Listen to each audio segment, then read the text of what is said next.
What do you say we break up that second place log jam in the Big 12? We got a good one here with Oklahoma State and West Virginia. Two of the four teams sitting at 3-1. Everybody chasing TCU. Let's go down to the field to Holly Rowe. Well, guys, Mason Rudolph told me that last time he played here in Morgantown in 2015, he didn't play very well. And he's right. He was 20 for 40 passing, completing just 50% of his throws with 3 interceptions and no touchdowns. They did escape with a close overtime win, but he told me that he is anxious to prove that he is a better quarterback than that. They also want to improve on a few things against Texas last week. He'll get some help on the offensive line. Many of his linemen are back, including his starting center, who's kind of the heart and soul of this team, Lundblade, getting the start. Yeah, very uncharacteristic, Holly, for the Oklahoma State offense a week ago. Only 13 points. First game all year. Rudolph held under 300 yards passing. We'll start on the ground with Hill as he cuts back, and he's got a chunk play to start the game all the way past midfield. Justice Hill finally run down by Elijah Battle. You just can't lose contain. This guy is shifty and quick. The play is starting off this way, but you better have help on the backside. And West Virginia fast flowing to the point of attack and didn't hold the point. Here's Hill again. As he's met after 3.5 yards. Wentworth ball came out at the end there.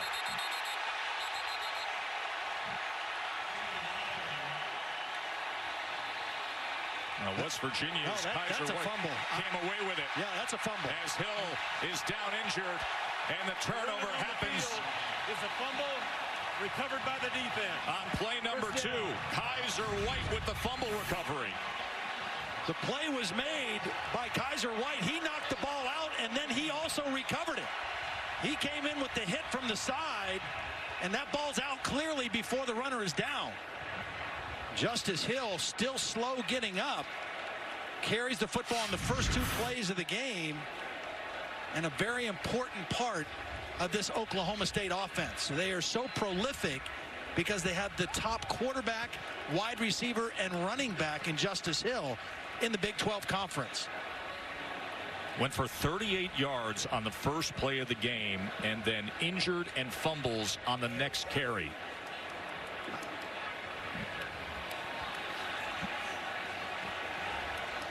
It was a real strong hit. 2 West Virginia defenders colliding with Justice Hill and knocking the ball loose. Xavier Preston and Kaiser White were the 2 guys that hit Justice Hill.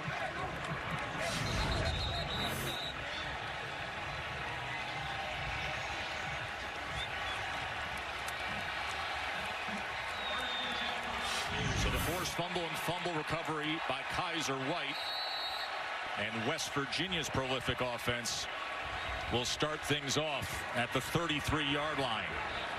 Oklahoma State showing a 4-man defensive front to start the game. Will Greer will complete first pass of the game for him to David Sills. Will Greer, number 1 in the nation in passing touchdowns. He's thrown 26, and the guy who just caught that pass, David Sills, has caught 15 of them. Quite a combination by 2 guys who did not necessarily start their career off the way they're finishing here at West Virginia together. Second and 11. Greer being chased down and brought down. Fumble there as the flag gets thrown in at the end, as it was Cole Waterscheid who brought down Will Greer. Well, I wonder if they're going to call a horse collar tackle on the sack. Waterscheid did a nice job of containing the quarterback, but as he brought Greer to the ground, is that what drew the penalty?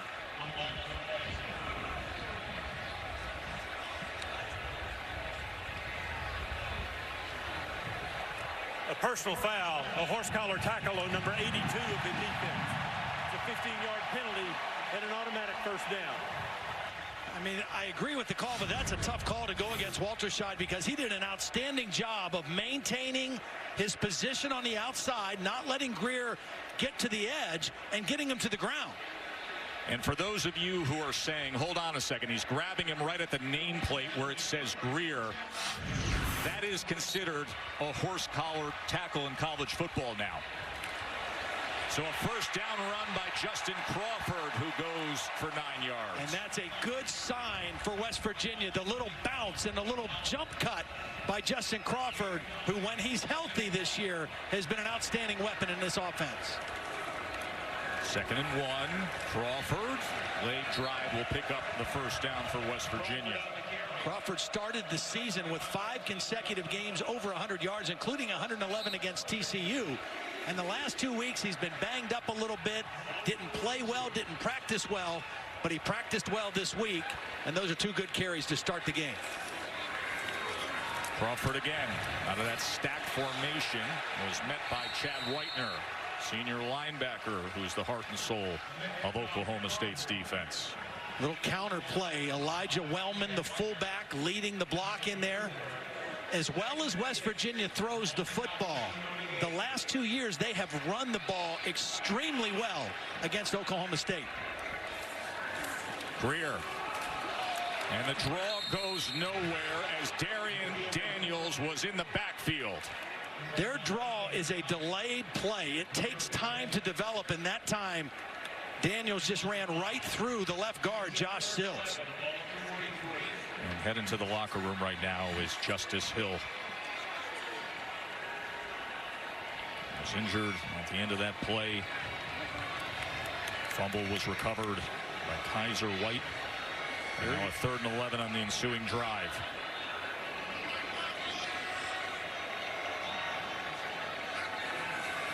They bring some pressure against Greer as he gets it to Sims, and Sims was met by A.J. Green and the rest of the DBs. Well, this was a good read by Will Greer, getting the ball out to the side of the blitz. But Oklahoma State very well defending that play. With the ball cresting up on the +40 and a 4th and 8. No hesitation with Greer and the offense staying on the field. Quick kick.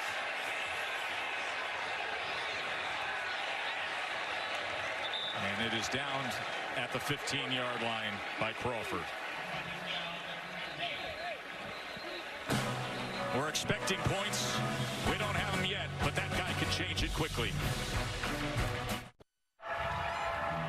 Oklahoma State running back Justice Hill has been taken to the locker room for further evaluation. I saw him complaining to trainers about some head and neck pain. He was also limping a little bit with a further left hamstring or left leg injury, so he really got banged up on that play. His backup, J.D. King, freshman, guys, he has half as many attempts rushing, but he is averaging more yards per carry. We'll see how he does in the pass blocking and protection area. Yeah, you got it, Holly. That's the thing where you're most concerned. He's a very talented runner of the football, but if he has to play extended snaps, the protection of Mason Rudolph is the issue. And he gets right to work and has a nice run for a first down to get his day going. J.D. King, the true freshman from Georgia. So many good high school football players out of the state of Georgia. Everybody recruits in there. J.D. King out of Fitzgerald, Georgia. This time struggling to get back to the line of scrimmage. Lamont McDougal, good-looking true freshman in the inside of that line for West Virginia.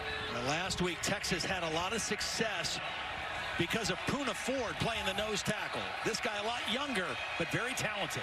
Mason Rudolph. And met out of the backfield by Preston that time was King. Same defensive look. Look at the 3 deep safeties West Virginia is showing. You want to try to keep everything in front. Oklahoma State's offense is one that thrives on big plays. Try to make them throw underneath and be patient and see if they'll get greedy or make a mistake.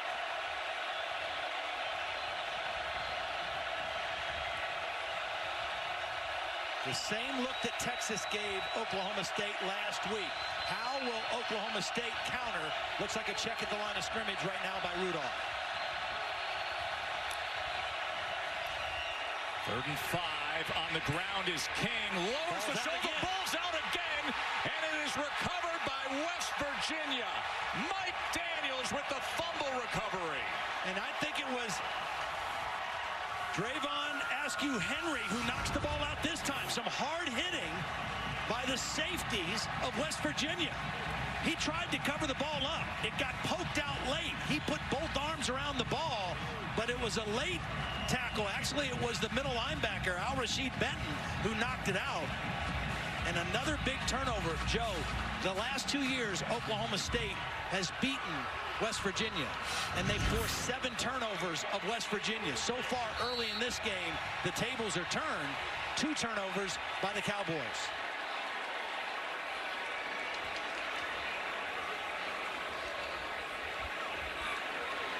Wide splits by the wide receivers of West Virginia. So first down from the 36. Intercepted by Richards. Ramon Richards on the return. Dueling turnovers here in Morgantown. Now this is just a bad throw by Will Greer. He's drifting to his left. He doesn't quite get his feet set. He's got Sills open. Watch him drift to the left as he's throwing, and the ball just kind of gets away from him. Sills was open, and the usually very accurate Will Greer off with that pass. And Ramon Richards, who had the game-winning interception in overtime against Texas last week, helps his team out. And now Oklahoma State not only with the ball back, but in excellent field position at midfield. And L.D. Brown is in the backfield with Mason Rudolph. James Washington. 5'9" running back. Need to get him involved in the game. Here he is going to get it on this play. Here's James Washington.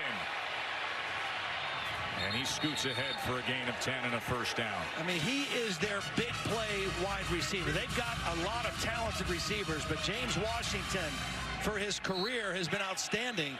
And he was held to 4 catches for 32 yards a week ago. L.D. Brown now with a good block set on that right side. Gets ahead just short of the 35-yard line. Both of these teams want balance in their offense. Coming in, Oklahoma State a little bit better, a little bit more even-handed offensively than West Virginia. Rudolph with time. And that should have been intercepted by Elijah Battle. It's over the head of Jalen McCleskey. 3 deep safeties. That's a dangerous throw, and Mason Rudolph very lucky that that wasn't the 3rd turnover of the game for Oklahoma State. 3rd and 5.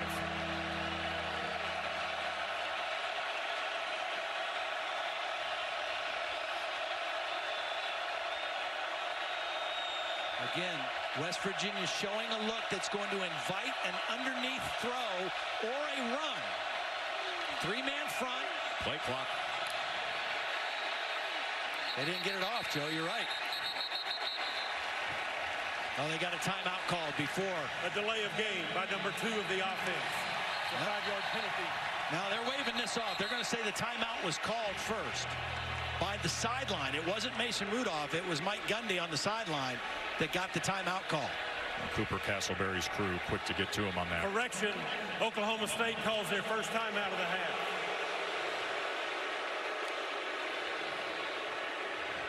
Mike Gundy's team facing a 3rd down when we return to Morgantown.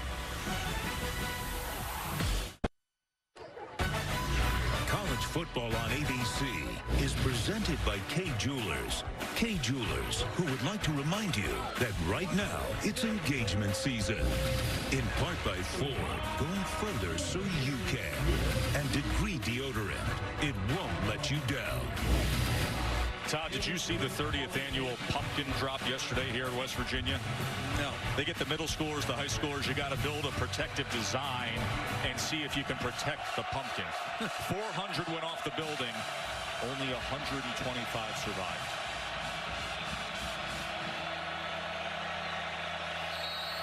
West Virginia has shown a lot of soft zone coverage. After the timeout, will they bring pressure on this 3rd down play? 3rd and 5. Going to run the ball here. And King, with that extra effort, maybe right on that mark. It'll depend on the spot. See, last week against Texas, Oklahoma State was not able to run the football effectively, even when the numbers suggested that they should run. They came up a little bit short on this 3rd down play, but going for it on 4th and very short. I mean, very short. Your quarterback is 6'5", 230 pounds as well. Loaded backfield with some extra cowboy back H-backs in there. He's going to pass, and the slant works to Washington. Now, what are they saying here? They're saying he was down inside the 20 is what they're ruling. Single coverage, your favorite receiver, a guy Running on the field was that the runner was down before the fumble. First down.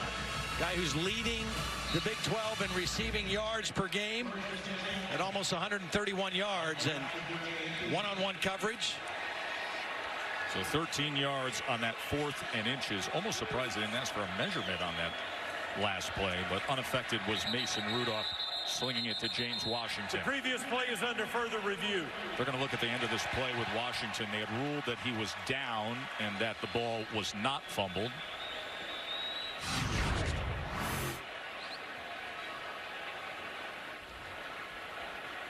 Yeah, Mike Daniels just ripping it out once Washington's back was on the turf there. Right now, West Virginia wondering, kind of thinking, hey, these guys have not been very careful with the football. Let's see if we can rip another one out. In all the years of Mike Gundy's teams, a Mike Gundy coach team had never started the game with their first 2 possessions with turnovers until today. Yeah. 2 turnovers on the first 2 possessions. And now this drive. After further review, the ruling on the field is confirmed.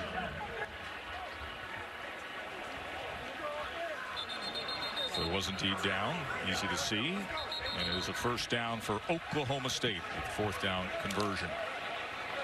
Dana Holgorsen, of course, used to be on the other sideline years ago, was the OC for Gundy.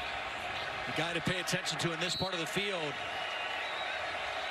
Jalen McCleskey in the slot, very quick, shifty, wide receiver.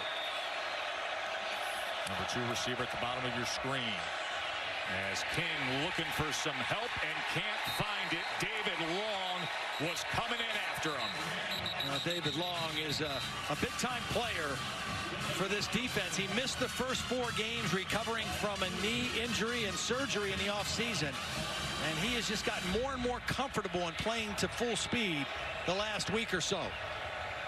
I'm quick to tell you, they consider him the toughest guy on that defensive side of the ball.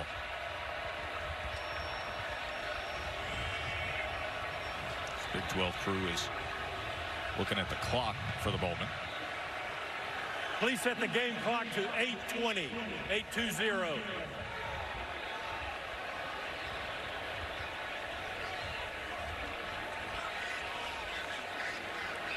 So this drive that started right near midfield, 6 plays in, is 2nd down and 12 from the 20.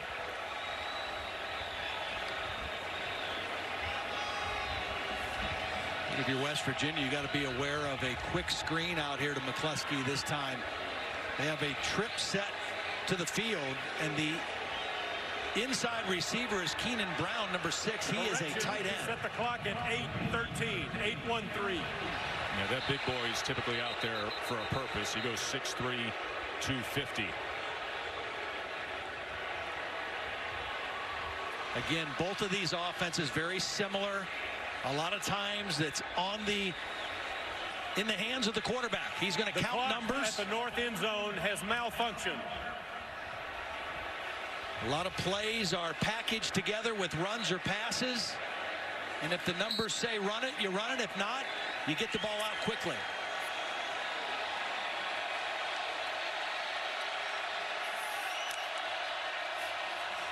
Rudolph sets up the screen to King. Cuts back and then is driven down by Rose. Now, Holly mentioned it. It's such a big thing for Oklahoma State to have their starting line back together. Brad Lundblade starting at center. Johnny Wilson, instead of playing center, moving back to right guard. Marcus Keys, their left guard, is back to being healthy. It's a much different team than was on the field last week against Texas. 3rd and 5 as Rudolph checks over.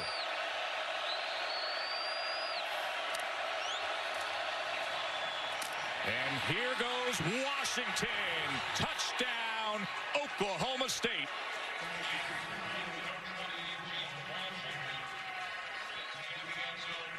Boy, what a nice block out there by Dylan Stoner. Watch number 17 get the block. He's going to go out here and get a block and allow Washington to come underneath and score. Nice execution inside the red zone by Oklahoma State.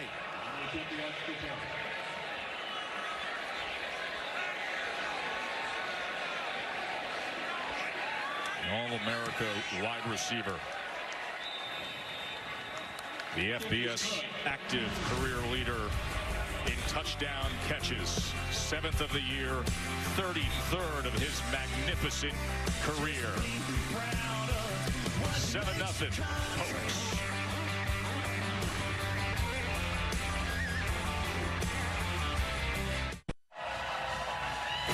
Some great ones still to come today. How about undefeated 4th-ranked TCU against that upstart team, 25th-ranked Iowa State, 3:30 Eastern on ABC or ESPN2. You know, Gary Patterson has this knack for bounce-back seasons. They've had 4 losing seasons at TCU under Patterson. The following season, they're a combined 40 wins against only 4 losses. Here is Sims on the return. Catches a seam. Out. Ball came out at the end there. They're going to rule him down with the whistle. Let's go to the studio and check in with Cassidy. Thanks, Joe. AT&T field past Texas at Baylor. And Zach Smith looking. Pass deflected. Deshaun Elliott says thank you and takes off 43 yards to the house. Texas up 7-0 and driving right now over on ESPNU. Joe, Todd, Holly, back to you. Well, I'll tell you, Deshaun Elliott, he had the 2 interceptions against USC, had the pick 6 off a tip ball of Sam Darnold, had an interception against K-State that stopped a big drive. He is having an All-America type season in Austin. Here's Justin Crawford, met at the line and then drives ahead for a couple yards. This Oklahoma State defensive front has played very well this year. They're a pretty big physical group. Oklahoma State, numbers-wise, in a conference that's very difficult to play consistently good defense, putting up some pretty good numbers. Stopping run pretty well. Pretty good scoring defense numbers. Tap pass, Gary Jennings. Great defensive pursuit from Oklahoma State. Justin Phillips was all over it. Calvin Bundage also got into the mix there.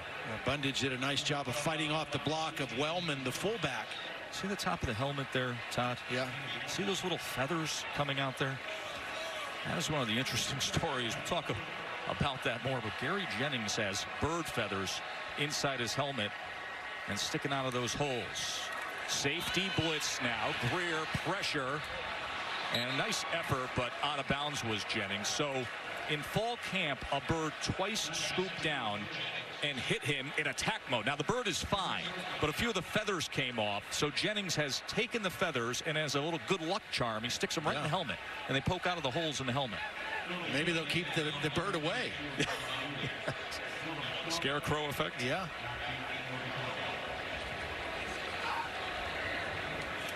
So Billy Kinney in to punt away. Oklahoma State was very close to that punt. Stoner with the fair catch. And we will see Mason Rudolph. Here's what Mason says about his head coach. From the first day, coach has been so approachable. It's awesome to have a guy that's played the same position at the same school. You know, he's been through all the same challenges, and there's a lot in common there. He's a light guy. You know, he knows when to joke. We've got a great relationship.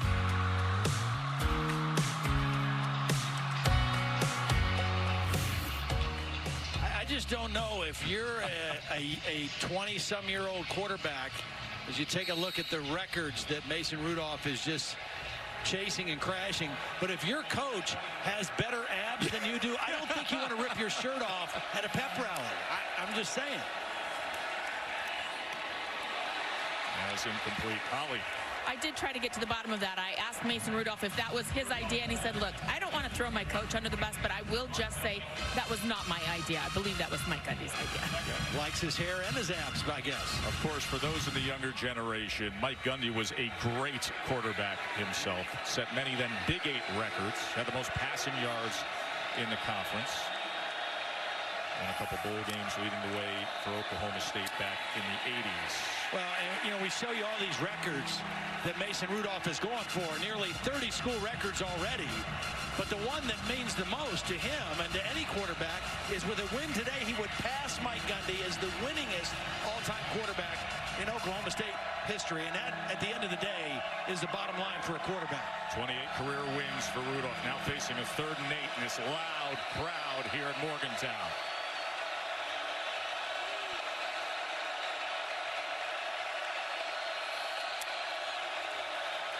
Rudolph with time, complete, first down, Marcel Aitman. Aitman is the big receiver, a big body, a big target, and that time he just got separation to the sideline, and Rudolph hit him. J.D. King only a yard and a half there. Nice work from David Long again. As you said, missed the first 4 games, and what a difference he makes to be back there. Yeah, absolutely. Active guy. Wide receiver screen. Johnson trying to weave his way around, but it was David Long again getting out there into space.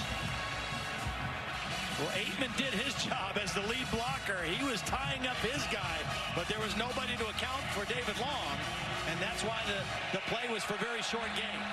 So far on 3rd down, Mason Rudolph has been patient. He hasn't gotten greedy trying to push the ball deep down the field, taking what the West Virginia defense gives him.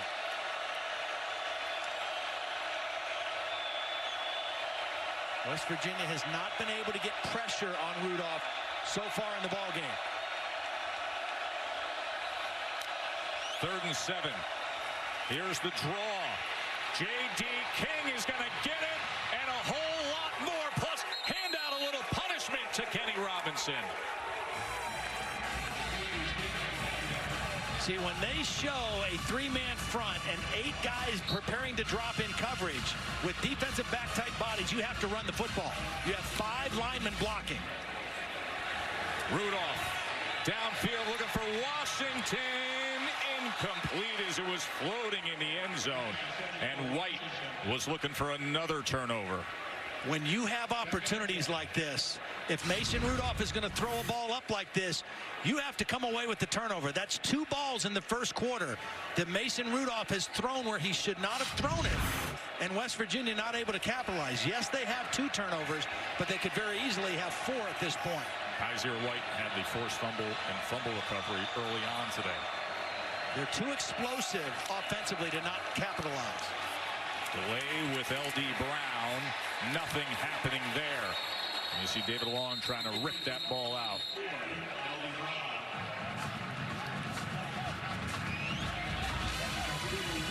We talked to Tony Gibson, the defensive coordinator, yesterday. He said, you know, is there a place on the field where you may feel like you got to bring some pressure and try to heat up the quarterback? He said, if we get inside of our 35-yard line, that's probably when we need to do it. They haven't done it yet, and Rudolph has been unhindered in the pocket so far.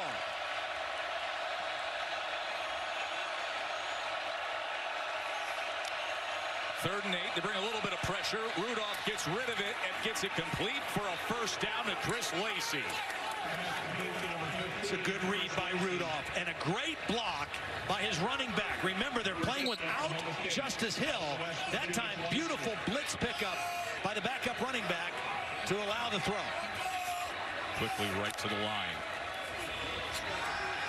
Rudolph over the middle and somehow gets it into the gut of Lacey.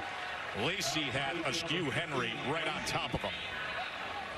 See, this is one of those run-pass options. The line is blocking run. The running back's waiting for the ball, and Rudolph changes it. And King, I mean, the chain gang is barely even getting in place, and J.D. King is already running the ball on first down. Oklahoma State does not always play at full-speed tempo, but usually after they make a first down, they like to go fast. They will vary their tempo throughout the ball game. If they feel they have a defense on their heels a little bit, that's when they'll really speed up.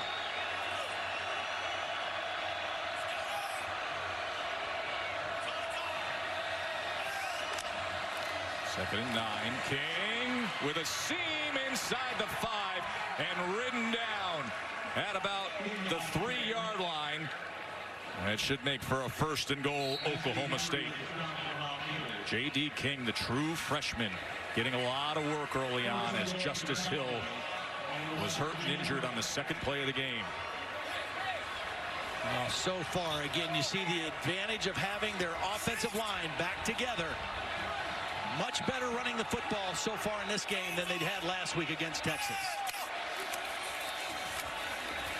Kane searching for something and coming up just short of the goal line.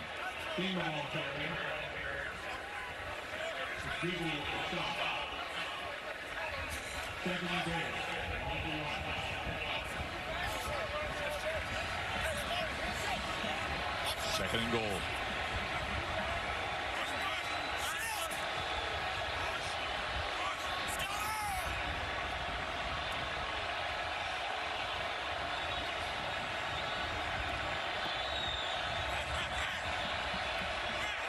A long look over for the senior star quarterback who's going to use a timeout. Oklahoma State calls their second timeout of the half.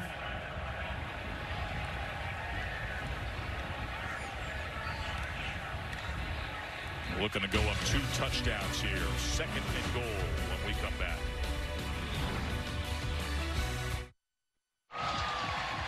Hey, tonight at 8 on ABC or ESPN2, Georgia Tech taking on number 7 Clemson, and Texas Tech going up against the 10th ranked Sooners. Remember what happened back in 2011? That unranked Texas Tech team knocked off at number 3 Oklahoma. Week away from Bedlam for now. Well, there's down the line Dave getting ready for the shot on the goal line. Second and goal.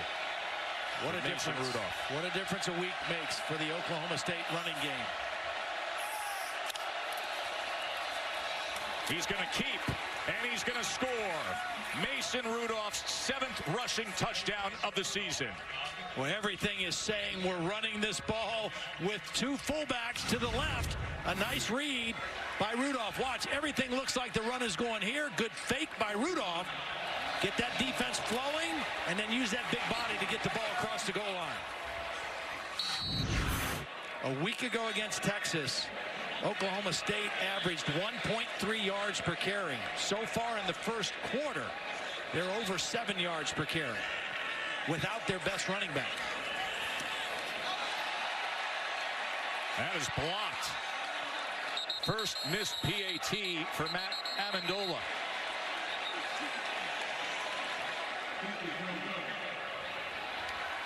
See what happened here, Todd. Oh, it was a bad hold. Hold dropped out that time.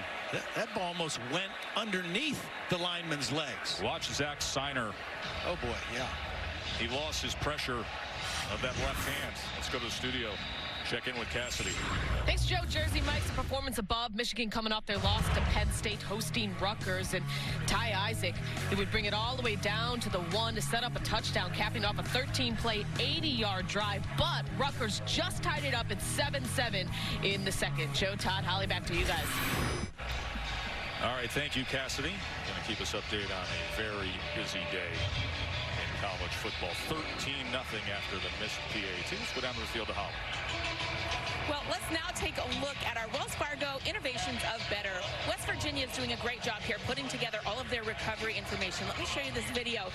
Their nice strength and conditioning coach, Mike Joseph, walked me through everything. They have a Catapult GPS system that they put on their players. Short kick will be covered at 23. Holly? So they put this Catapult system on every player before every practice as a GPS data summary that tells them the speed, load, distance, and intensity the players practice with. Then after practice, they are required to go into either the cryo chamber or put on their Normatec boots for recovery. And then they weigh in so they know how much weight they lost at practice, so they know how much they have to hydrate. Then my favorite part, the Whoop Sleep Band. It is a sleep app that tells you your cause and effect, so how well you're sleeping, how well you're doing to recover. And I just want you to say that my favorite part, it's this little band. I've been wearing mine for 3 days here. It's very easy to use. And right here, 100% recovery. I slept 7 hours and 35 minutes. Well, I'm so happy to hear that, Holly. I love that photo as Gary Jennings gets the reception for the first down. I love that photo of you hanging out with the team, all showing off the bands. Well, what's cool about it is the kids are really into it. In fact, Will Greer really pays attention to when he's going to get out of bed, how well his recovery is. They said he's the prototype. He's the best recoverer on the team. Greer. First down, incomplete. He better do well at getting some sleep because he has an 11-month-old daughter, Eloise. Yeah. And there is his wife, Jeannie. He's family man quarterback for West Virginia. And mature guy. This is only his 15th game as a college football starting quarterback, and yet mature beyond his years in life and in football. Dad was a coach, real student of the game. Here's Tevin Bush. Well, actually, they go up the middle with Wellman. Yeah, everybody's attention was on the little quick Tevin Bush. Yeah, it's kind of a read for Will Greer. You can either give it to Bush or you go with the shovel pass, and that another nice play. And now West Virginia, I really think, Joe, West Virginia needs to capitalize on this possession. They forced the 2 turnovers and have nothing to show for it and are behind 2 touchdowns now. They've got to keep up with Oklahoma State, and they need to score on this possession.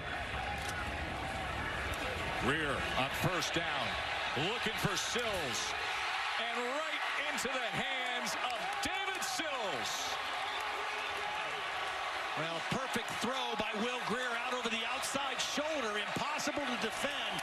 And Will Greer is just amazing because he's a guy that is still learning how to play the wide receiver position, but he's so athletic and so gifted that he has just played at a very, very high level.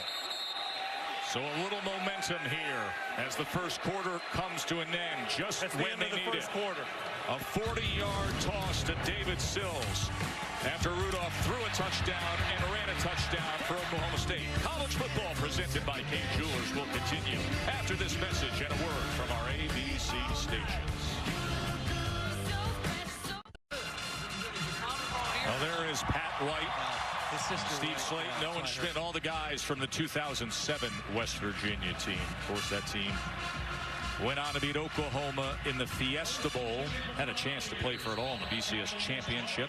That was that backyard brawl, the upset to Pitt here. It was the last game I ever did here in West Virginia. Holly and I were here for that game with Mike Patrick.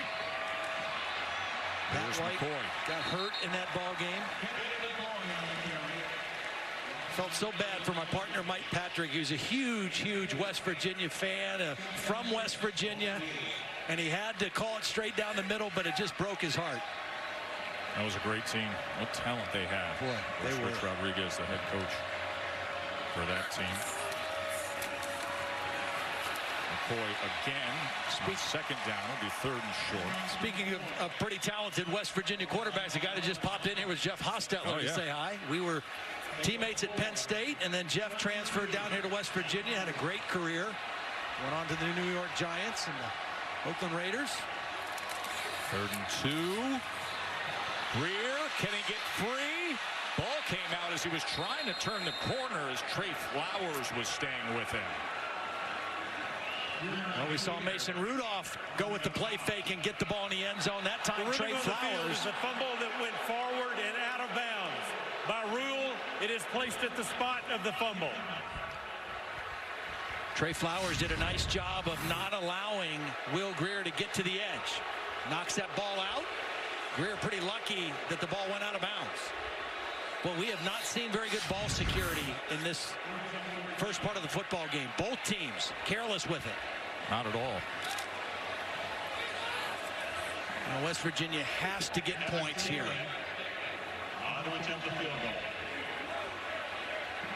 So Staley will come on to kick here.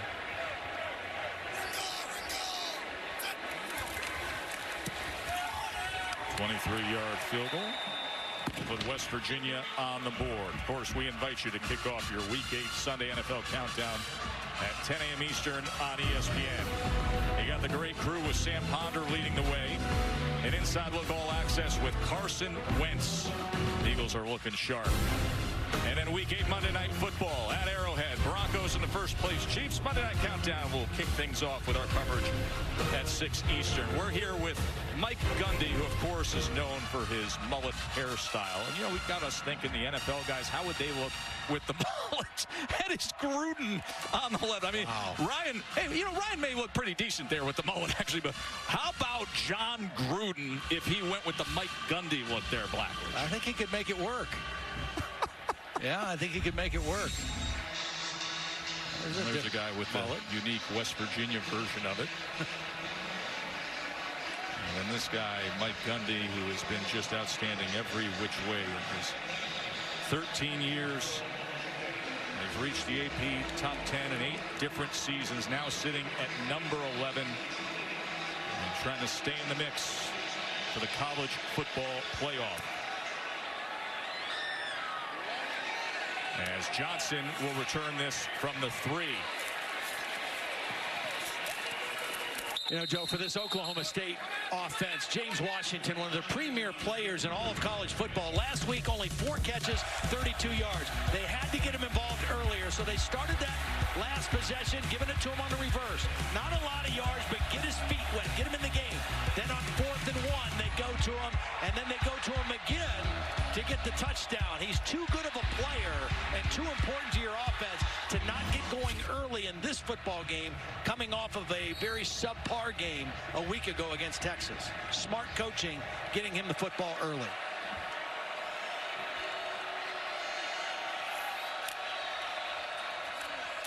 Rudolph, quick strike, and there it is, right to James Washington, Todd. Right now, Mason Rudolph looks calm. He looks comfortable. He's seeing the whole field, and the run-pass balance has got them the advantage. Pulls it again and quickly gets it out as he's able to find Sione Fine-Feyu Iaki. And another first down for Oklahoma State out past midfield. Dump off to the outlet receiver there again. Mason Rudolph very much in control. West Virginia's inability to stop the running game is allowing Oklahoma State to do what they want. King is pushed back after a gain of maybe 2. Jalen Harvey filling that hole. Right now for the game, Oklahoma State 118 yards rushing, 103 yards passing, averaging 7 yards a play, and that's exactly the way Mike Gundy wants this offense to operate. Can't stress enough the return of their center, Brad Lindblade, in the middle of this offensive line. How important his return has been today. Hurt his leg against Texas Tech. Been starting center the last 3 years. 2nd and 9. King again. Big hole right behind Lundblade.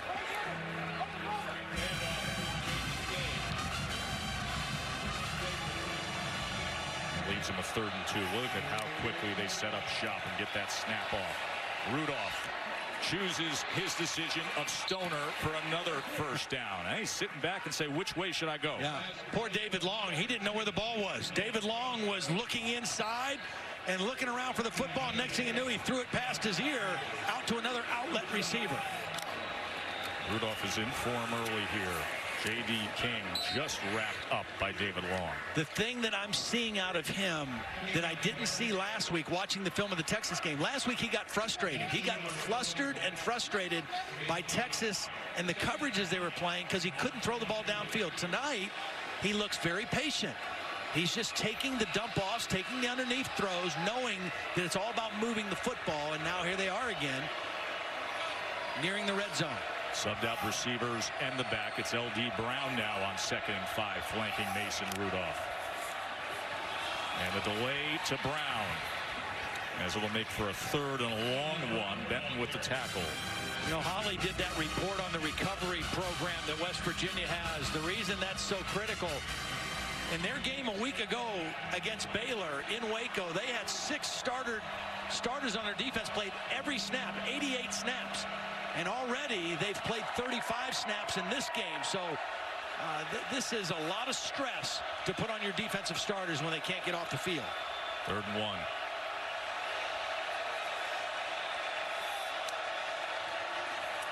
King taken down from behind by Reese Donahue. What a nice job tracking that play from the backside.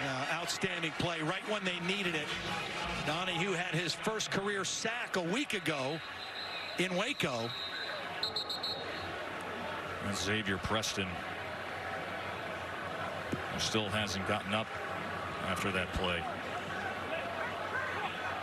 He was the guy who made a big play last week at Baylor when there was just 17 seconds left. And came in and sacked Baylor's quarterback on a 2-point conversion attempt that would have tied the game. You see him on the right side of your screen getting blocked. And this his right leg kind of got caught up in there in the bodies. Yeah, Johnny Wilson, who weighs 310 pounds, crashing down on him.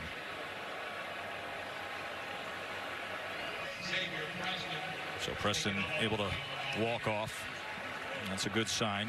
Ollie will figure out what's going on with the starting linebacker for the Mountaineers. 10-point lead for Oklahoma State on the road. Your offense has got a good blend of run and pass going, even though your starting running back has been out of the game since early. And it looks like Mike Gundy's going to just keep that offense on the field and go for it here on 4th down. You've got momentum. You've got this West Virginia defense on their heels a little bit. And you've got your offensive line kind of back intact.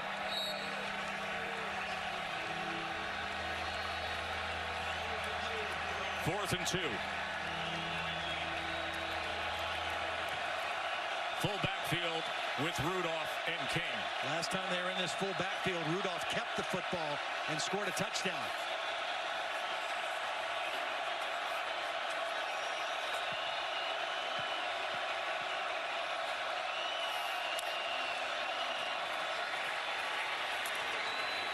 That'll be a first down for the Pokes. It's J.D. King.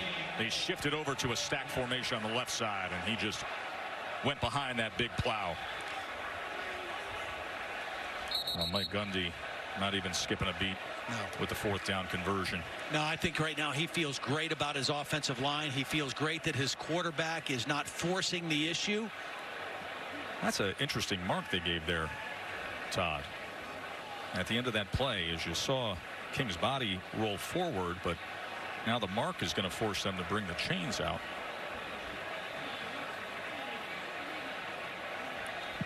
Let's see if that spot secured it. It should have. Yes, indeed. First down, Oklahoma State. Now watch where King gets to here at the end of this play.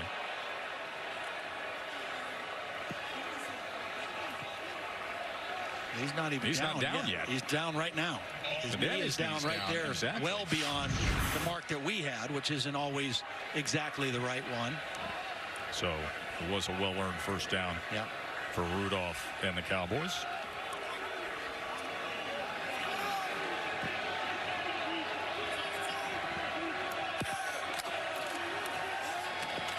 King again as he's inside the 15.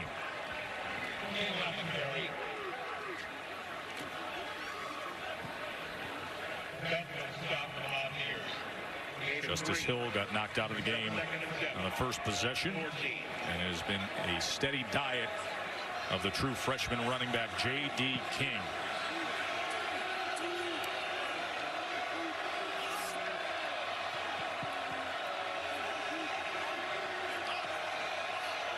Aitman is the big receiver, the 6'4" target down here on the bottom of this formation. And it's Washington to the top. But once again, it is King, and once again, it is David Long making his presence felt. Good quick read. Boy, he slipped right inside of the block of the fullback. Kind of fooled him. Getting in there so quickly, and a negative yardage play.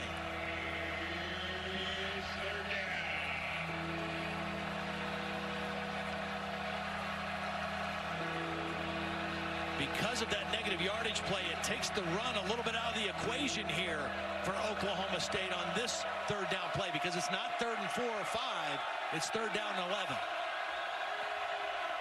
Brown is in with King in the backfield. Rudolph on 3rd and 11. Shovel pass that never had a chance, as things were really clogged up there with Ezekiel Rose. Running on the field was a forward pass, incomplete. It's 4th down.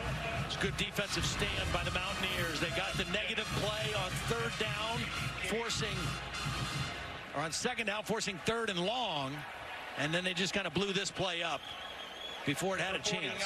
Good, strong defense when they got in their own territory by the Mountaineers. Zach Seiner, remember he had the bad hold moments ago where he let go of the ball.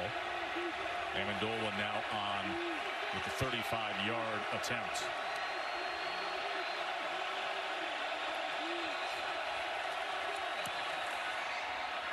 Good lift, good rotation, and a good kick. Young man who's got a lot of friends and family who made the drive here from Lansdale, Pennsylvania with the field goal. Well, Taco Bell's a proud partner of the College Football Playoff and the Taco Bell student section. We are always on the lookout.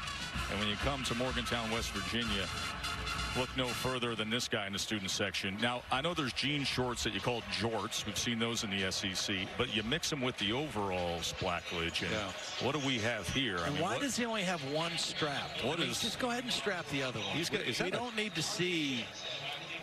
Well, law enforcement appreciates his effort. We're going to bro hug with the jort for alls. Jort for alls. With a tool belt. Cassidy, please take it away. Gladly, Joe. Let's go back to Waco. Texas's Shane Buechele starting at QB for the injured Sam Ehlinger, and he hits little Jordan Humphrey, one of the best names in college football, for the 15-yard score. Longhorns up 14-0. Oh, now 14-7 over on ESPNU. By the way, little Jordan Humphrey is not that little. After the play, unsportsmanlike conduct by number 93 of the kicking team. The penalty will be added on from the spot of the dead ball. First down. So tack that on. Humphrey goes 6'5", 225, the big guy from South Lake, Carroll, Texas. That is the first unsportsmanlike conduct foul on number 93. Oh, this is a really bad mistake because the ball's kicked out of the end zone. There was just contact and just the late action right there in the middle of the screen. That late swing right there, I mean, hurts your team because it's going to be brought out to a normal yard line, and now instead they're out the 40 for this possession for West Virginia. Just a careless penalty. So Greer and the Mountaineers looking to answer after the field goal drive by Oklahoma State, and he is sacked by Watershide. Well, this time Watershide grabs the jersey where he's supposed to. He beats his man, the right tackle, and then beats the running back and gets the sack on the quarterback. Excellent individual effort that time by Watershide.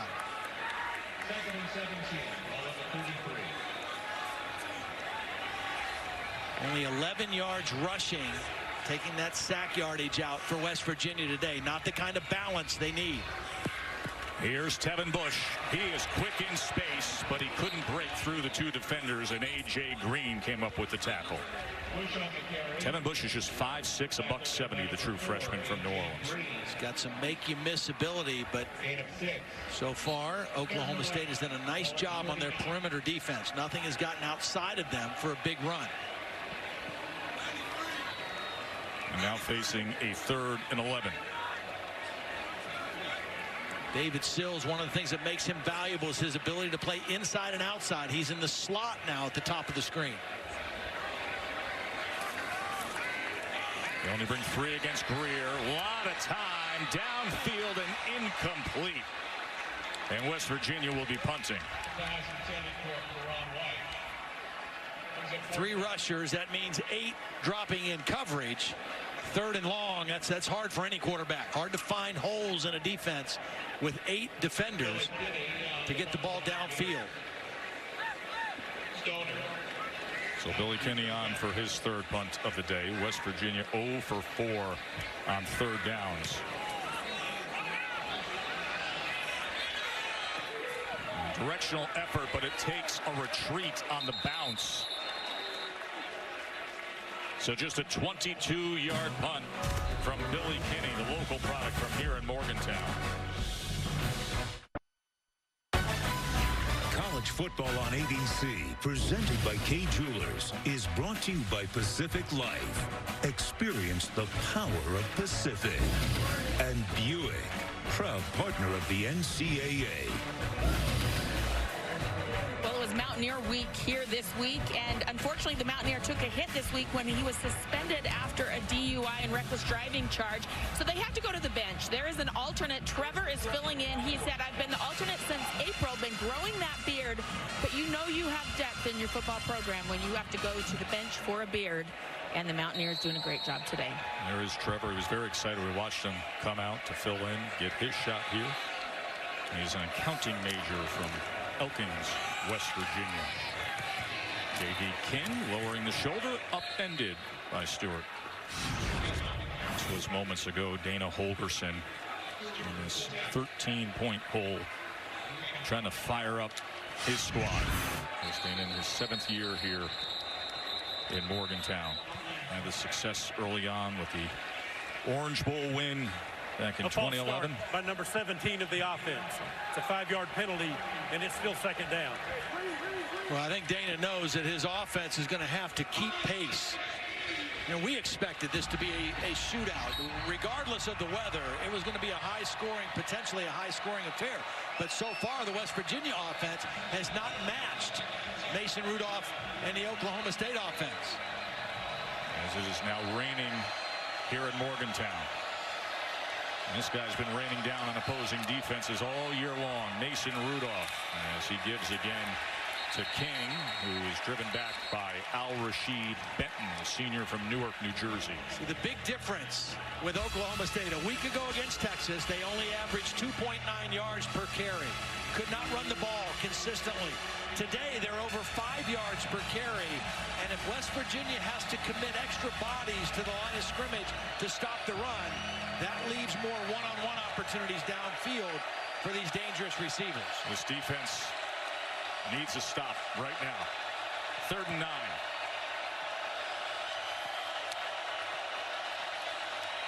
Rudolph, plenty of time, and it's incomplete. That was broken up as he was looking by James Washington, but a nice job by Elijah Battle. Yeah, this is a good throw, and Elijah Battle, even though he was beaten on the route, does not give up on the play. Washington gets a little separation. The ball's perfectly thrown, but Elijah Battle fights through James Washington and knocks that ball out. Exactly the kind of play Dana Holgerson needed. First punt of the day from Zach Seiner. Fair caught at the 20. Let's see if Dana's team can listen to his call to order. West Virginia could use something from their star receiver, David Sills, as we offer up today's Aflac trivia question. Now, Sills has 15 receiving touchdowns. That's more than 96 FBS teams. Who has the 2nd most receiving touchdowns in the country? That is the Aflac trivia question. Amazing story of Sills moving over to receiver and number 1 in the nation in receiving touchdowns. Fumble, ball is out, and Oklahoma State has it.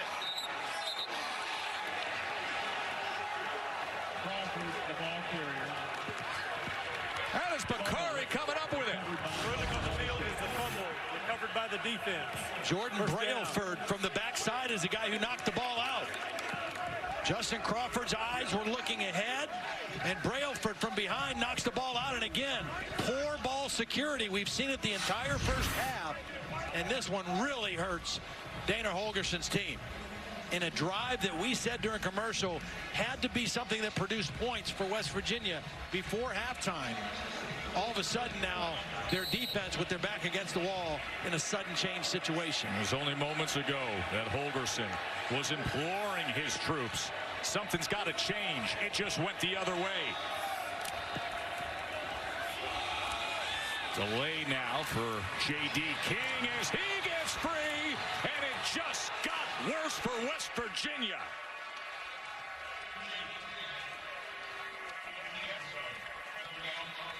Well, you're going to see a center working on a freshman. Watch the center. Lundblad, a senior, working on the freshman nose guard, just locks him up.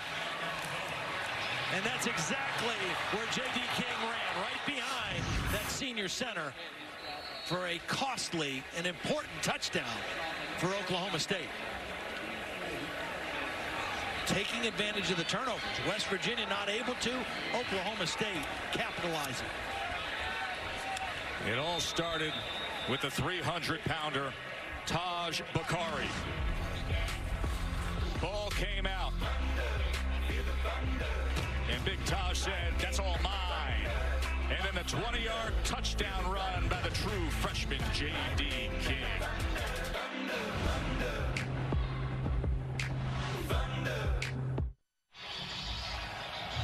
ESPN College Football presented by K Jewelers. Joe Tessitore, Todd Blackledge, Holly Rowe, and the crew here in Morgantown, where Oklahoma State is on their typical pace offensively. King just had the touchdown run. They lead by 20. I think it's about time to start taking this Oklahoma State defense seriously as well. Playing outstanding for the second week in a row. Bouncing ball fielded by Sims, and then he takes it out. He's able to make the most of it. Let's go to the studio to Cassidy. Or you. Undefeated Miami trailing 1-7 North Carolina 6-0 until Malik Rozier hits Christopher Herndon for 50-yard score. Canes now up 7-6 over on ESPN2. Now in Ann Arbor, John O'Korn benched at QB due to turnovers, and Brandon Peters finds Chris Evans for his first career touchdown. Michigan up 21-7 at the half. Joe, Todd, Holly, back to you. Brandon Peters, who was a big recruit and now hitting the field for Jim Harbaugh. And right now it's this offense that needs to get going for West Virginia as they show an edge blitz. Does Oklahoma State. Greer to pass, and it's incomplete as that was off the hands of Sims. Now Will Greer's got to get this offense back on track. I mean, they've been so prolific all season. He has had 7 games in a row throwing for over 300 yards, but they find themselves behind here late in the first half and a little out of sorts. And credit the Oklahoma State defense for that. Here's McCoy on the carry. Remember, Justin Crawford, the starting running back, fumbled on the last possession. There he is off on the sideline. Oklahoma State made them pay. Oklahoma State's defense last week against Texas, they forced 11 punts. They had a turnover.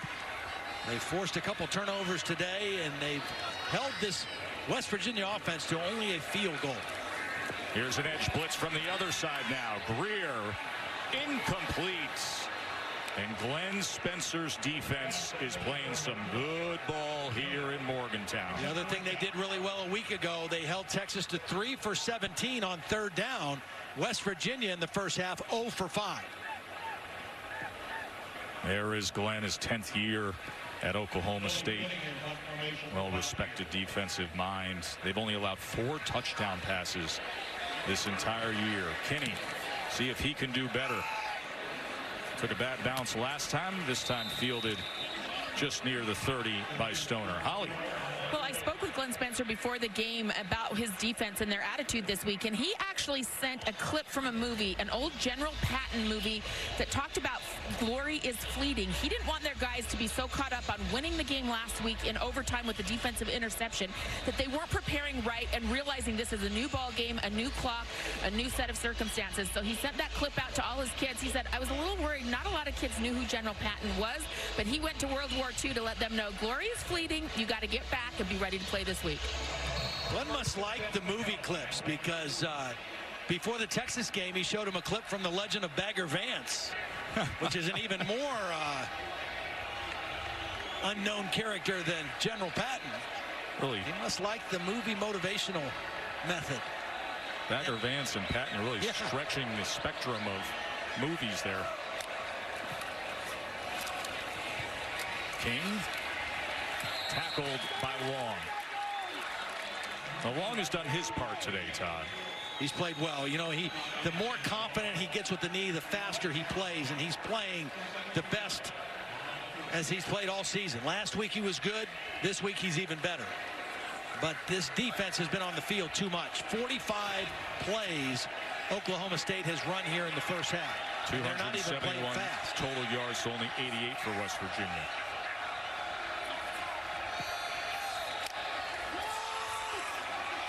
King on the delay, taken down again by Long.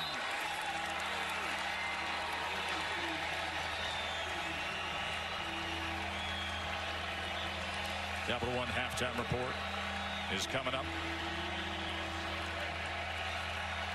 It'll be interesting to hear what Kevin and Matt and Booger have to say about what lies ahead today as well. If West Virginia can get a stop here, they might call a timeout. They've got 3 left, and there's still a lot of time left if they can get a stop here on 3rd and long. 3rd and 15.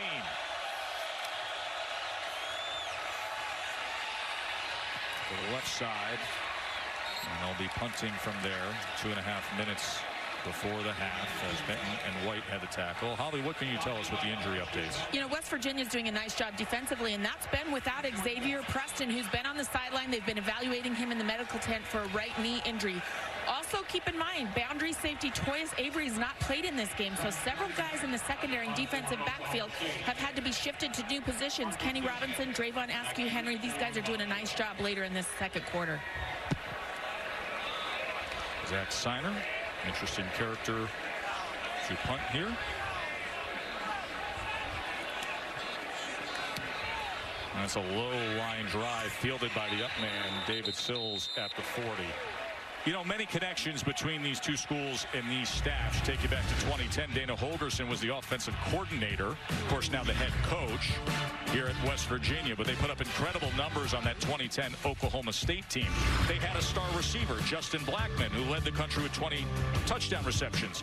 Right now, David Sills is leading the country, and then both had older, more mature, married quarterbacks with a family, such as the case Brandon Whedon then with Oklahoma State, Will Grier now. Uncanny. It is uncanny, yeah. To really think that the star receivers leading the nation in touchdowns, the more mature family men, quarterbacks, and of course the intertwined coaching staffs. McCoy just gets free enough out to the 44.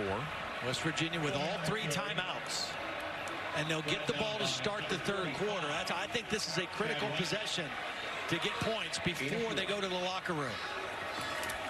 It starts with taking care of the football.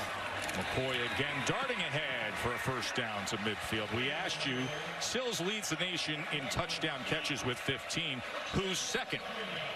And it's a guy who played last night for Memphis, Anthony Miller, who had another touchdown catch last night in Memphis's win against Tulane. Downfield strike to White. Grier to Karan White, and now they got to make something of it. Well, beautiful throw by Grier under duress. There was a free rusher coming. He didn't flinch and delivered a perfect strike on a post pattern. 38-yard reception. First down at the 13. Grier. He was looking for White again. You got 1:07. You've got all 3 timeouts.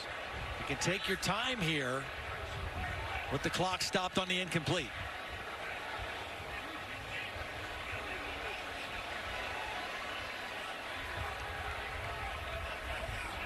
Jake Spavital, the offensive coordinator here at West Virginia. He was a GA with Dana Holgerson in 2010 at Oklahoma State. A lot of these coaching staffs in the Big 12 are intertwined. A lot of them coming from that Mike Leach, Hal Mummy coaching tree, the air raid offense. 2nd and 10 now for Spavital to come up with the play call here. And as he shifts McCoy and Wellman, does Grier.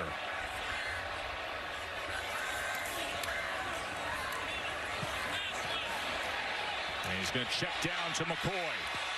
Picks up a block and gets it to the 5-yard line under a minute to play in the half. Really good decision by Will Grier. He was looking for Karan White on the right side, and he was double covered. And he had to go the other side of the field to his outlet receiver and get it to McCoy. 3rd and 2. Grier to the end zone. Incomplete. He wanted Jennings. And Ramon Richards, who's been playing so well this week and last week, had coverage. Yeah, really good play by Richards. You know, the only problem with throwing on 3rd down and short like this, instead of running, is you've got to convert now on 4th down.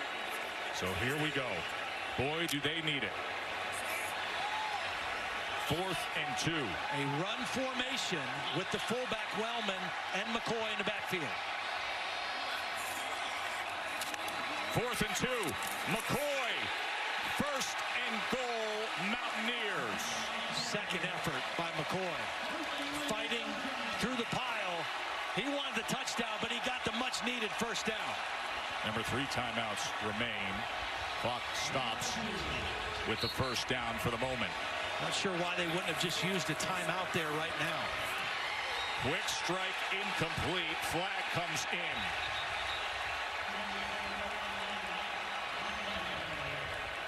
They got the penalty, but there's no reason to go to the locker room with those timeouts in your back pocket. You have got to get a touchdown here. Make sure everybody is on the same page, especially since you have your sophomore running back in, Kennedy McCoy. Make sure everybody is on the same page, and you've got plenty of time with the timeouts to do that. First and goal on the 2. Pass interference by number 4 of the defense. The ball will be placed half the distance to the goal at the 1-yard line. First down. Jennings working inside of Karan White. You can see the right arm around Karan White. Good call. Will Greer approves. So from the 1.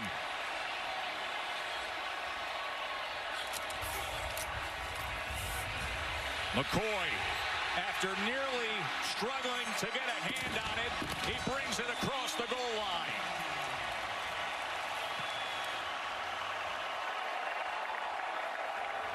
Awkward handoff, but the result they wanted. It looked like Will Greer was trying to read this to the very end.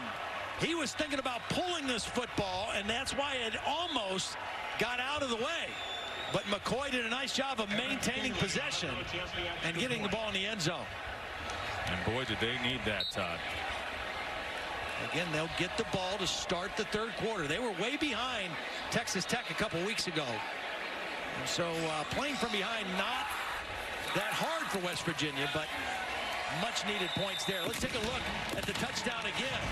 Again, McCoy, the backup running back. Watch the exchange right here.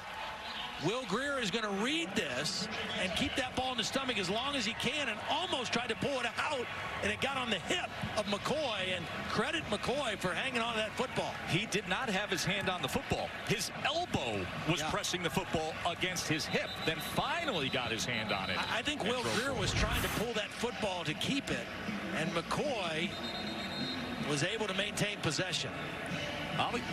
Well, guys, Justin Crawford, the running back for West Virginia, got off to a great start this season. 5 games of over 100 yards, but the last 2 weeks he hasn't played as well. And Dana Holgerson said he didn't practice well either. We gave him the benefit of the doubt last week, and he said, if you don't play well, you're not going to be in there. Well, after that fumble, they pulled him. They put in McCoy on this drive, and much more success. He was really hungry running that ball and getting that touchdown last time. Yeah, and Holly, I thought Crawford started off the game all right. His first couple runs were pretty good. And then as the game wore on, he didn't run as hard, and then the fumble just kind of sealed the deal for him, I think.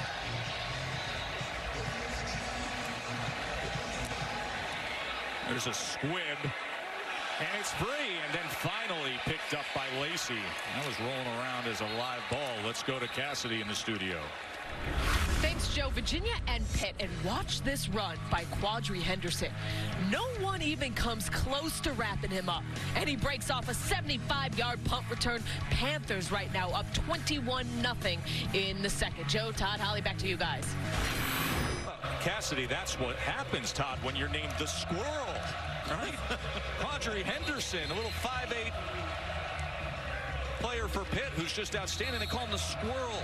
You dash a dart, right?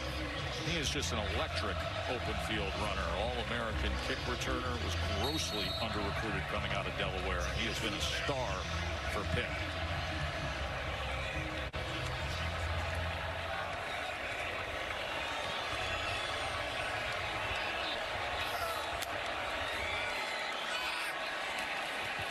The team has gotten plenty of work in this first half, and they will look to close out things here with a 13-point lead.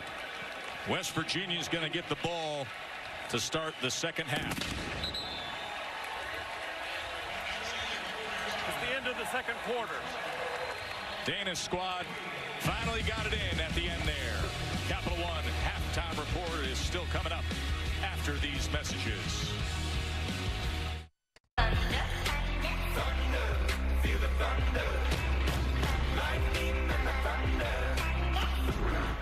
here goes Washington. Touchdown, Oklahoma State. He's going to keep, and he's going to score.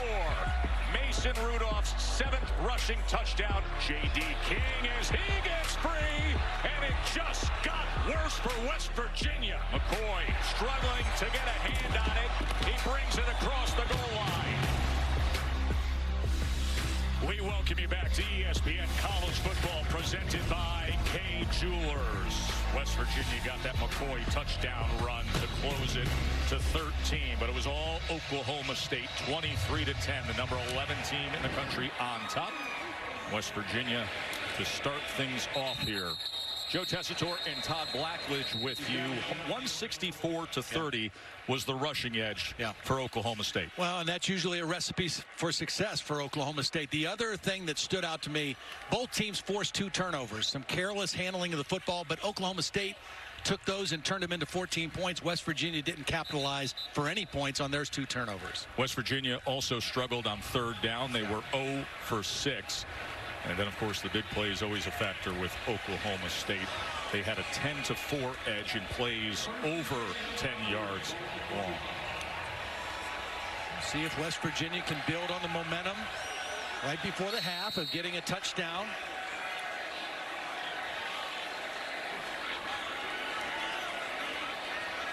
McCoy remains in as the running back with Will Greer, a talented quarterback, as he gives to McCoy. And he was stopped by Whitener. This defensive front for Oklahoma State, big, pretty athletic, and I think for the most part they've done a nice job, a very nice job in the run game. Sometimes they play a 3-man front. They've been pretty much a 4-man front predominantly in the ball game today.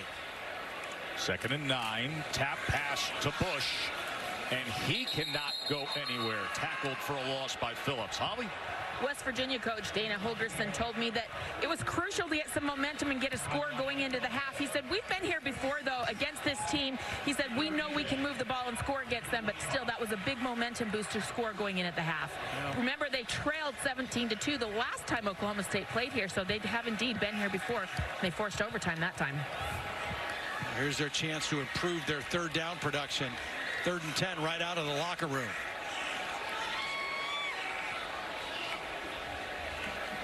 Third and 10. If you want momentum, it has to come now. Just floats this up, and that is intercepted by A.J.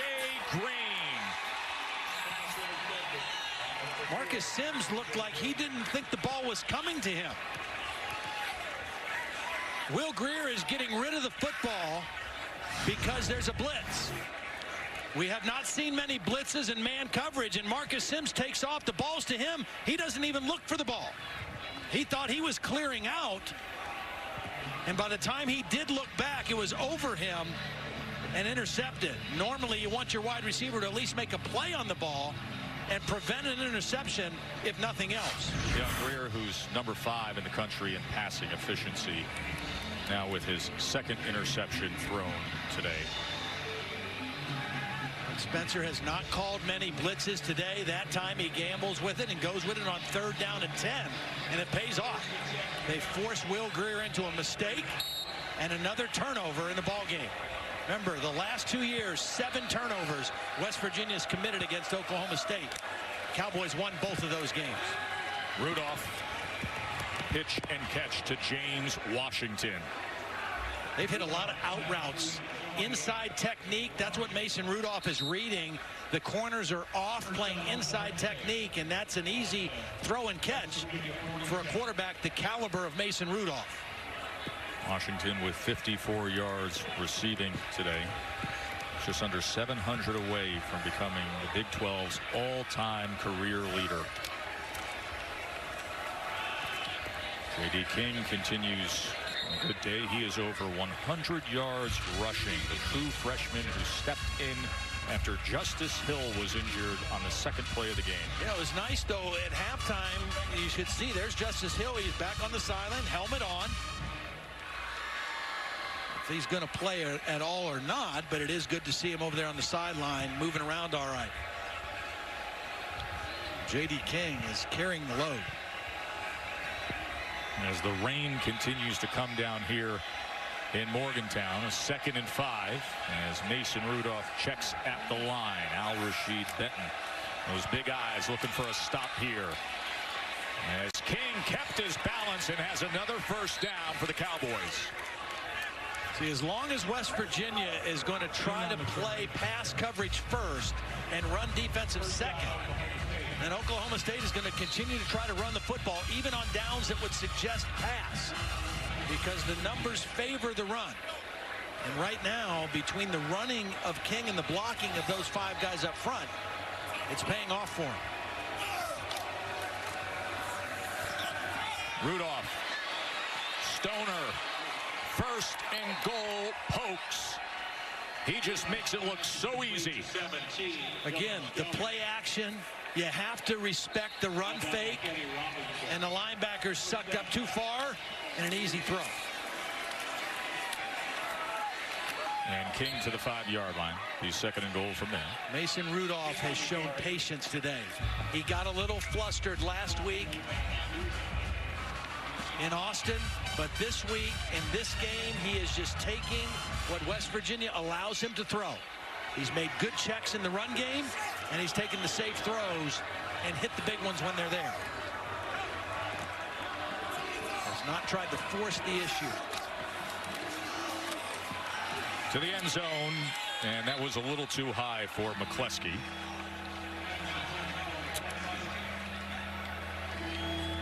Third and goal.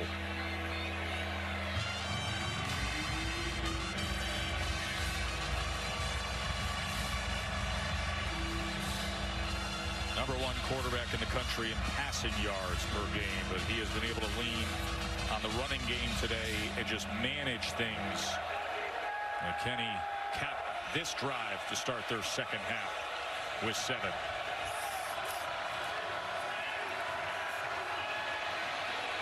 Here's King reaching for it, and finding the end zone is J.D. King.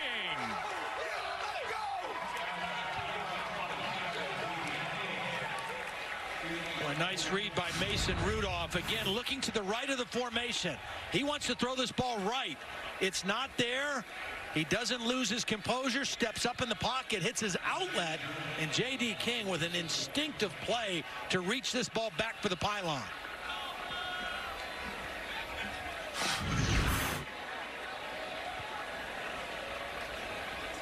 Well, this young back is impressive.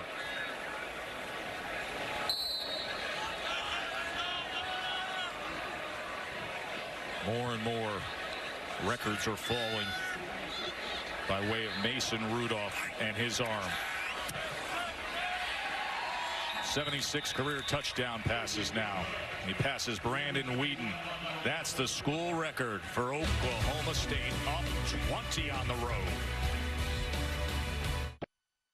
The College Football Playoff Top 25 Ranking Show, Tuesday at 7 on ESPN, presented by Allstate.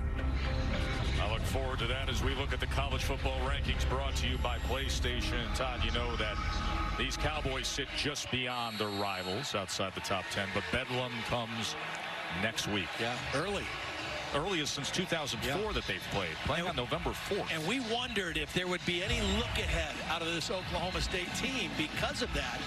But because offensively they weren't very sharp last week, we thought they'd be locked in, and they have been locked in today. Here's Marcus Sims on the return.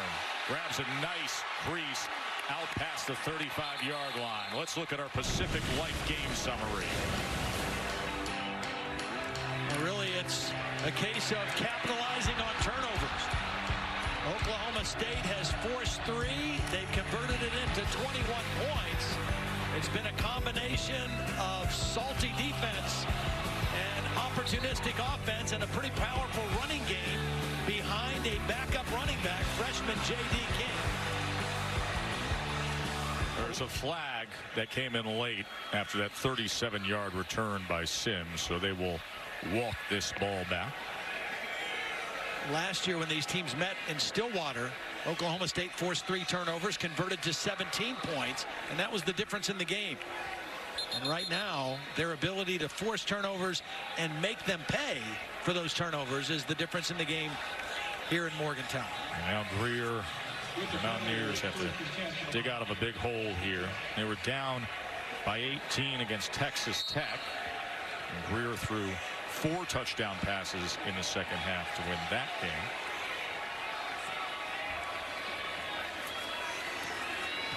McCoy has remained the running back. Well, this run defense for Oklahoma State has been the difference in the game, I think. Coming into the game, giving up 134 yards per game, which isn't stifling, but in this league, it's pretty solid. And they've done even better today, holding West Virginia to just 32 yards rushing.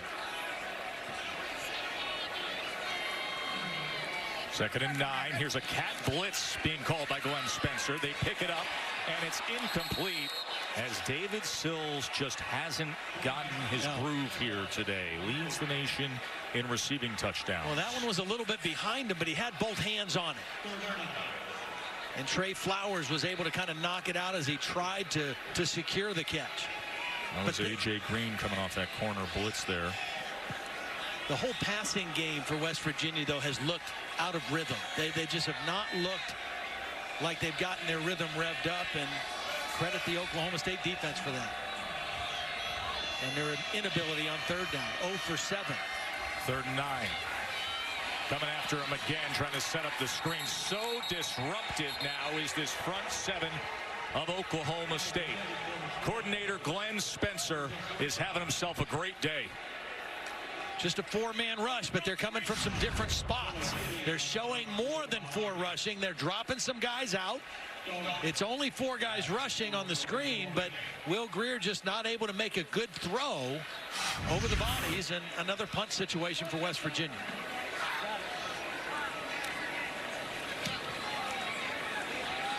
As Kenny lines it to the 43. Stoner on the return, already on the plus side and setting up shop for the Cowboys in fine territory. They're having it their way right now.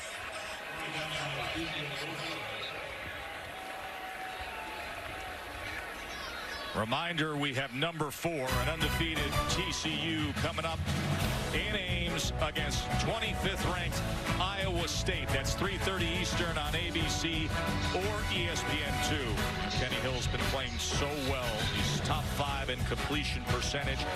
That's the way the Big 12 looks right now. TCU sitting there in prime position, but keep in mind, folks, Big 12 title game this year. Everybody's going to have that rematch opportunity. 5 teams ranked in the top 25. Kyle Kemp getting the start again this week for Iowa State. His alma mater, Massillon, up the road about 3 hours from here, getting ready to play Canton McKinley this afternoon. As the check down to J.D. King goes for 3 yards. That is one of the great rivalries in all of football. Yeah, in all of football. It's special. It's a special rivalry, a lot of history. You know, you mentioned TCU. Obviously, both these teams took L's to TCU. Oklahoma State made that furious rally in the 4th quarter, but it was Darius Anderson who ran all over that defense on that day. Here, West Virginia can find nothing with the run against Oklahoma State. Only 32 yards rushing. There's a loose ball, and it looks like West Virginia's David Long has it. And he does. Fumble recovery for West Virginia's L.D. Brown couldn't secure it. Yeah, and I don't like the play call either. I mean, why mess around with this? It's a wet day, a wet ball. Hand the football off. The 3rd fumble for Oklahoma State in the ball game, and that just was kind of an ugly play from the get-go.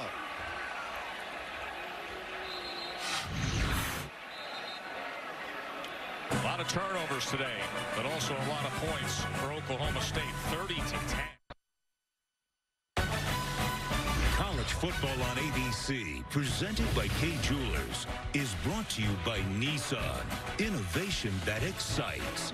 Add Taco Bell's new crispy chicken quesadilla, a deliciously unexpected pairing. 30-10 Oklahoma State. Todd, at what point when you're a West Virginia fan and you're trailing by 20, do you say to the guy in front of you, I'm sorry, but can you just take the bear head off? Can we lose the bear head? I'm just trying to figure out why you have a bear head on anyway. I mean, how does that represent West Virginia or the Mountaineers? You're here in a bear head costume. Not even a costume. You just got a bear head and a poncho. Now, for some in that section, Bears West don't wear Virginia ponchos. Offense has been unbearable. First down after the turnover. Greer can change things right now.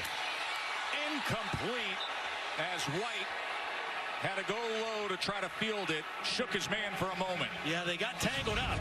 I'm glad there was no flag because this is not pass interference. He's working on Rodarius Williams, and they just got tangled up. Williams went down first. The ball was a little bit inside, and Karan White just not able to make the catch. Good idea, though, by Will Greer taking the shot. Here's Wellman. Big guy with the carry. It'll be third down. The inability to run the football has brought up so many third down and long situations. Only 33 yards rushing for West Virginia, and now their 9th third down situation, and most of them have been like this: 3rd and 8, 3rd and 9, and they're 0 for third down, 0 for 8. Well, David Sills only has 2 catches for 39 yards, and it's been such a productive passing game as well. There he is, guy who came in leading the nation in receiving touchdowns. They need a big play here on 3rd and 9. They only bring 3 against Greer, and it's intercepted. This has turned into a nightmare. Morrow on the return, and time and again, missed opportunity for West Virginia. Well, I'm not sure who he was throwing to this on this one. I mean, you're going to watch. It should be a layer route, but you have 2 guys kind of going in the same area. And Will Greer, I'm not sure which guy he was going for, but there was an obvious misfire and a miscommunication between quarterback and receiver on that one. And Greer has completed only 1 of his last 7. 3 interceptions on the day for Will Greer.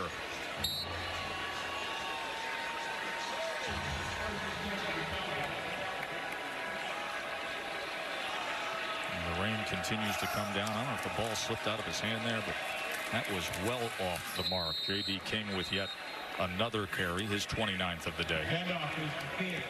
Typically, when you run a layer type route, you have an underneath receiver, you have an intermediate receiver, and somebody running deep or clearing out. That time, 2 receivers way too close to each other, and Will Greer kind of threw the ball in between them. And that's why he and Jake Spavital right now are trying to get it figured out on the sideline. Another best defensive player, David Long, is down on a knee. Made the fumble recovery earlier. He's played a heck of a football game. He sure has. Missed the first 4 games of the year, recovering from an off-season knee injury. He is a tough guy. He grew up with a tough dad. His father, David Long Sr., a heavyweight boxer. In fact, he went in there with the heavyweight champion Deontay Wilder in 2011, was KO'd by the undefeated Wilder. Dad said, listen, I like my son being a great athlete, but he's not going in the ring. He's been tough, but his heart is in football, and is it ever? And he's been such a big part of this defense and cannot afford to lose him.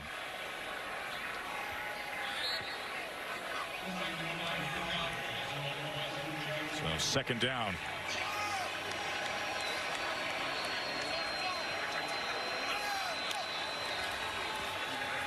Rudolph.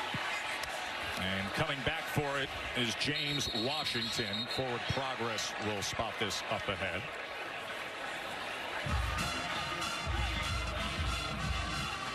Again, taking what that West Virginia gives. The out route has been there today.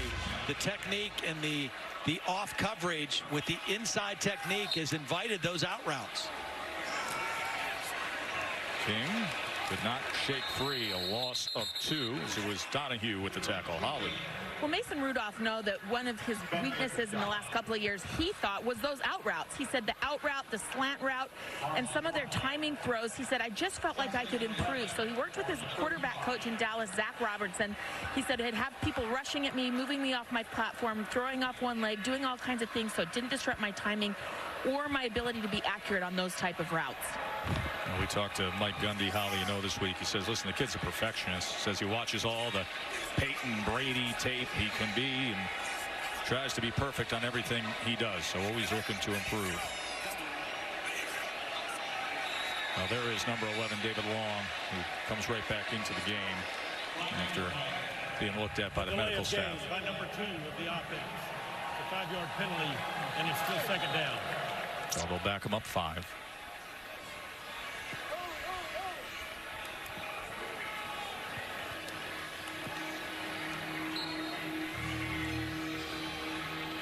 Mike Gundy trying to bring things in for a high-quality road win here in this second half. And then it's going to be another big one, a circle the date next week. Bedlam awaits.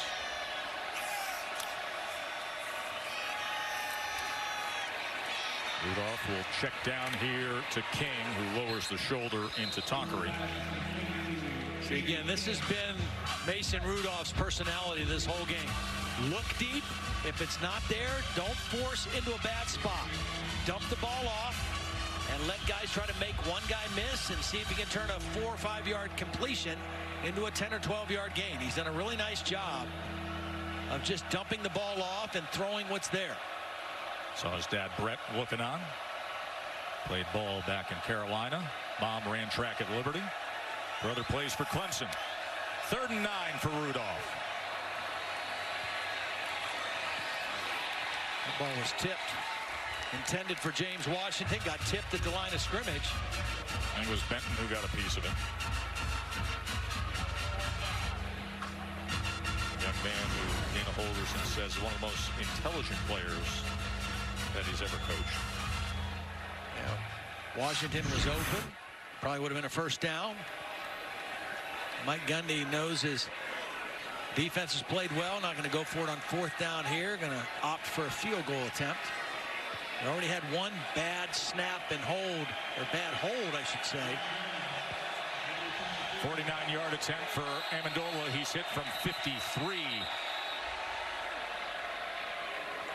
I'm not sure that Mike Gundy wants to go through with this, actually. And they will use a timeout to discuss things. Timeout.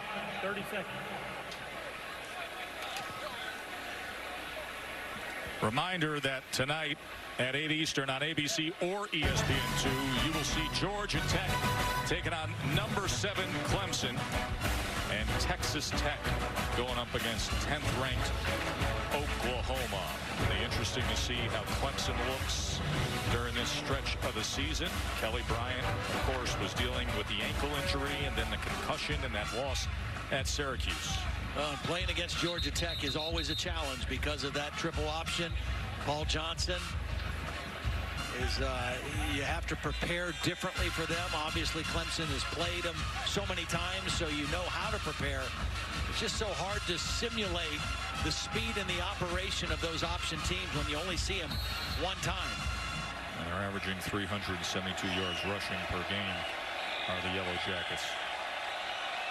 Notice a 49-yard attempt from Amendola, as we told you, career long of 53.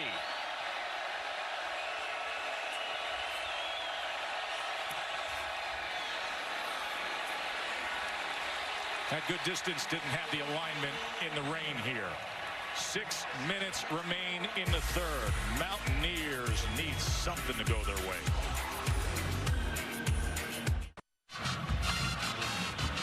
West Virginia quarterback Will Greer is leading a very unusual life. Already 22 years old. He is a father and husband to Jeannie and Eloise, who is 11 months old. I got to have breakfast with Eloise. She loves Daddy's hair. She loves to pull his hair. They get up every morning and watch Frozen, and Jeannie mom says every time Will comes home, she hears his voice and gets so excited. He's balancing 4 classes, football, fatherhood, and doing a really good job. There is the family. Jeannie would like to see her husband find something downfield here. It's interesting talking about family life, and she mentions they watch a lot of Frozen. He watches a lot of tape too, but man, he can break down Anna and Elsa and Olaf just as good as he can break down a defense. Let me tell you that.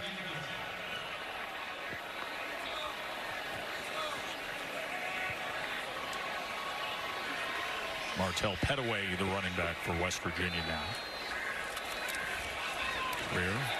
Incomplete. Jennings could not put it away.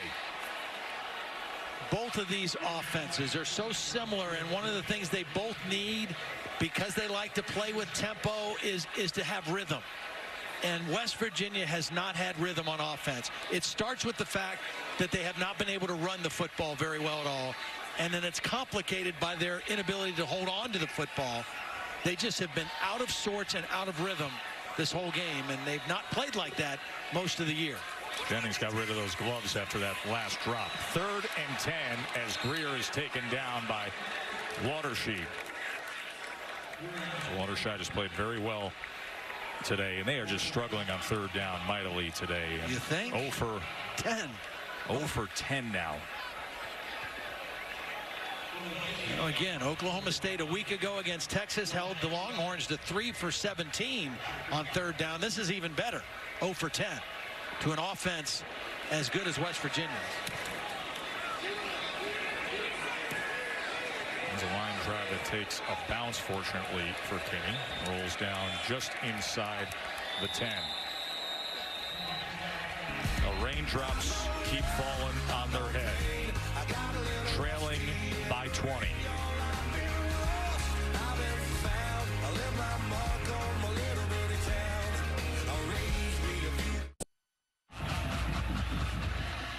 Little pumpkin art as we look at our Pacific Life game summary. Well-hyped quarterback matchup, but those 3 interceptions by Will Greer today, Todd. Yeah, the 3 interceptions, and then Rudolph's numbers not, you know, eye-popping because they've been able to run the football so well. Behind their backup running back, J.D. King, who is over 100 for the ball game. Can't get anything there. Want to thank Luke Doyle, who's an art student here at West Virginia, for his fine work with the Pumpkins. Yeah, fix that ESPN logo right there. The Blackledge family carved the Pumpkins. They just eat pizza. Just a lot of eat beans in the house. It's too much work.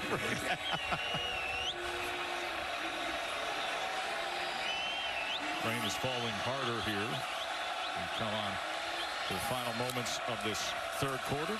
4 minutes to play in the 3rd. We're going to set up the screen. He threw it right into the running back who was laying on the ground as J.D. King for a loss. Well, John Lewis, the defensive lineman, read the screen. That's why he had to throw the ball away. West Virginia with a chance to really flip the field here if they can get a stop on 3rd and 10. Good defense on 1st down. Good defense on 2nd down. They need to get the stop here and try to give their offense a short field here as we go towards being under 4 minutes left in the 3rd quarter. Now this is a big chance here.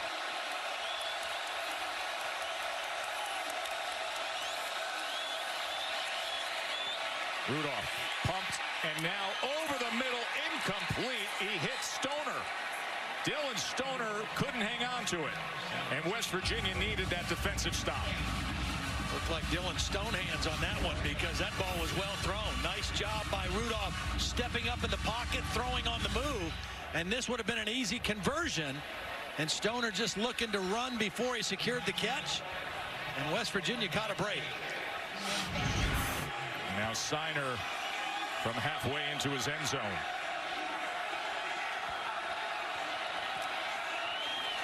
They came after it and got it.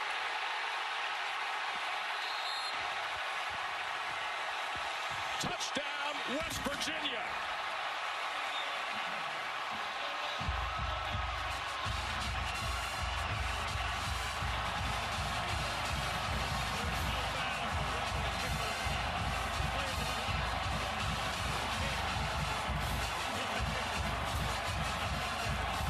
That was Kamara.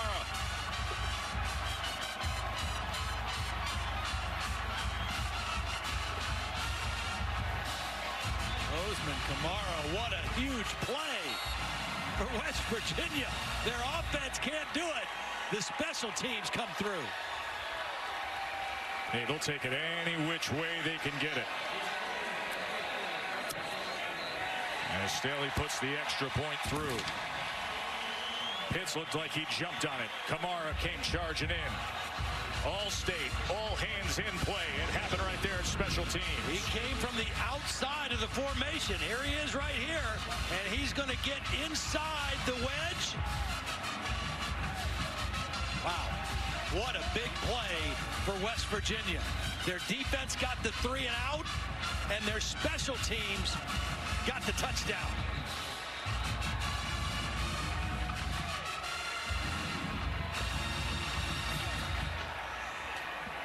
Dana Holgorsen said he's been a lot more hands-on coaching special teams this year, handing over the play-calling duties to Jake Spavital, the offensive coordinator. Got a big play out of the specialist there.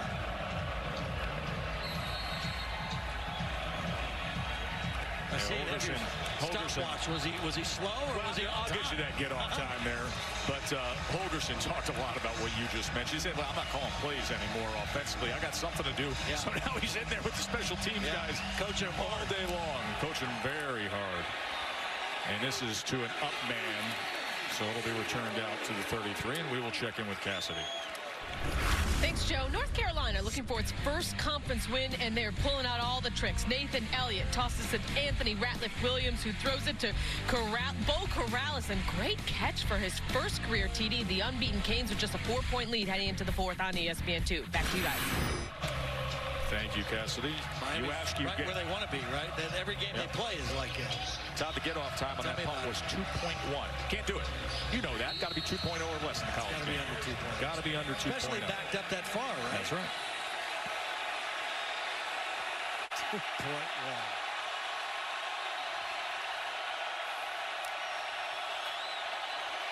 J.D. King now.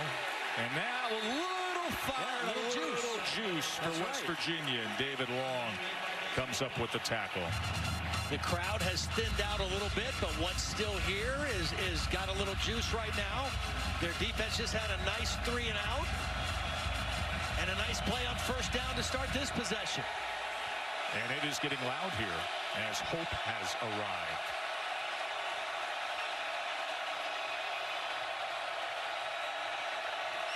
West Virginia showing man free right now. Intercepted. Here they go. Robinson, pick 6. Momentum, West Virginia.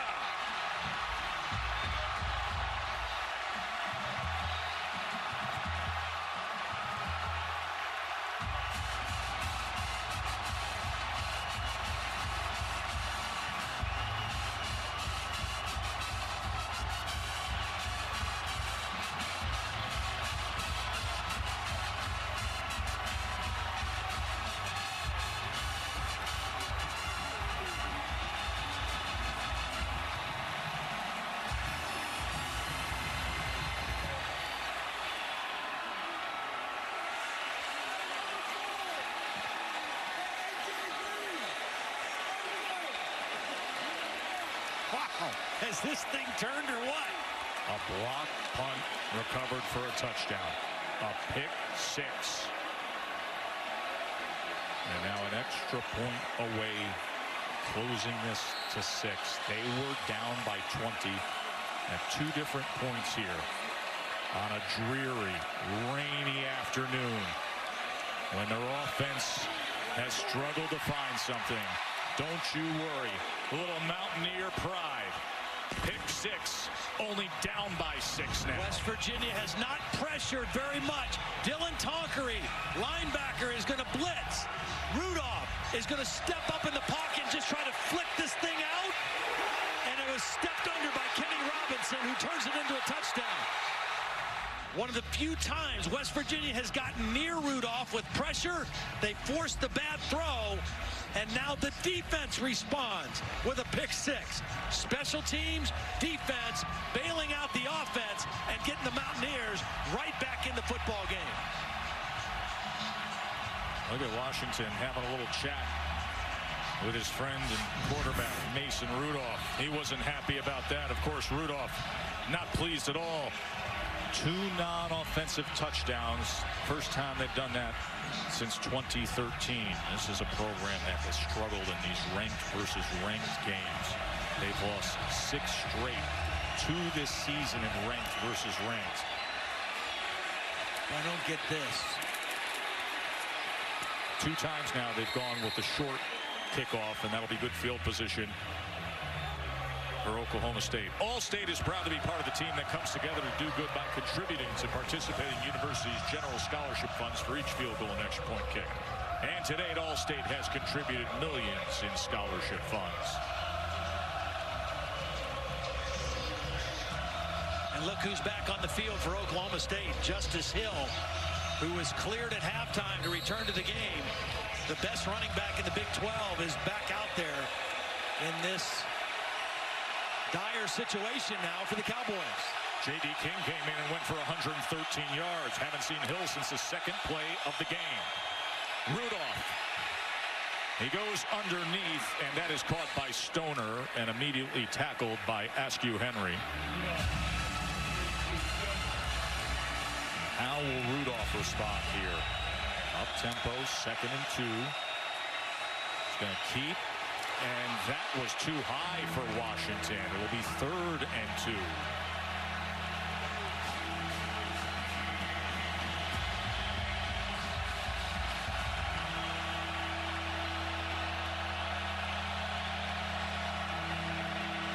Those who are loyal and soaked and soggy are also quite loud.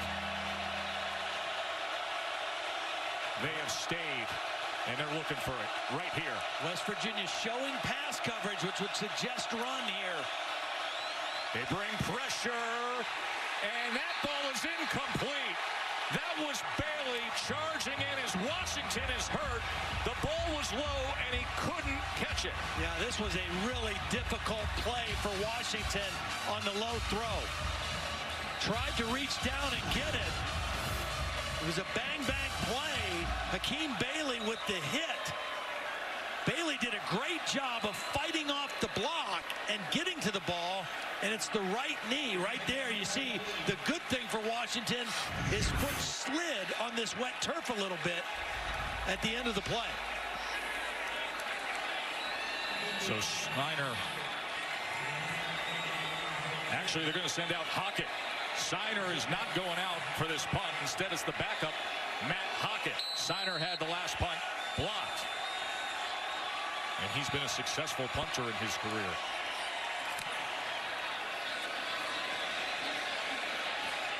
And this takes a bounce inside the 5, and good special teams coverage. So the backup punter, Matt Hockett, comes in and puts it inside the 10. 49-yard punt. Holly? Well, we talked to the defensive coordinator for West Virginia, Tony Gibson. You know, in the last 2 games, they gave up something around 71 points and 1,000 yards. And he said, you know, I know the numbers don't look good for us at times, but the number that does look good is 3rd down. They're in the top 25 in the country, and getting off the field in 3rd down, his team's done a terrific job. Well, they've come alive here. A couple big-time plays, a couple 3-and-outs is another area that they've been very good in the Big 12. Yards, total yards is kind of a useless statistic anymore in college football. Flag came in. There was some motion up front.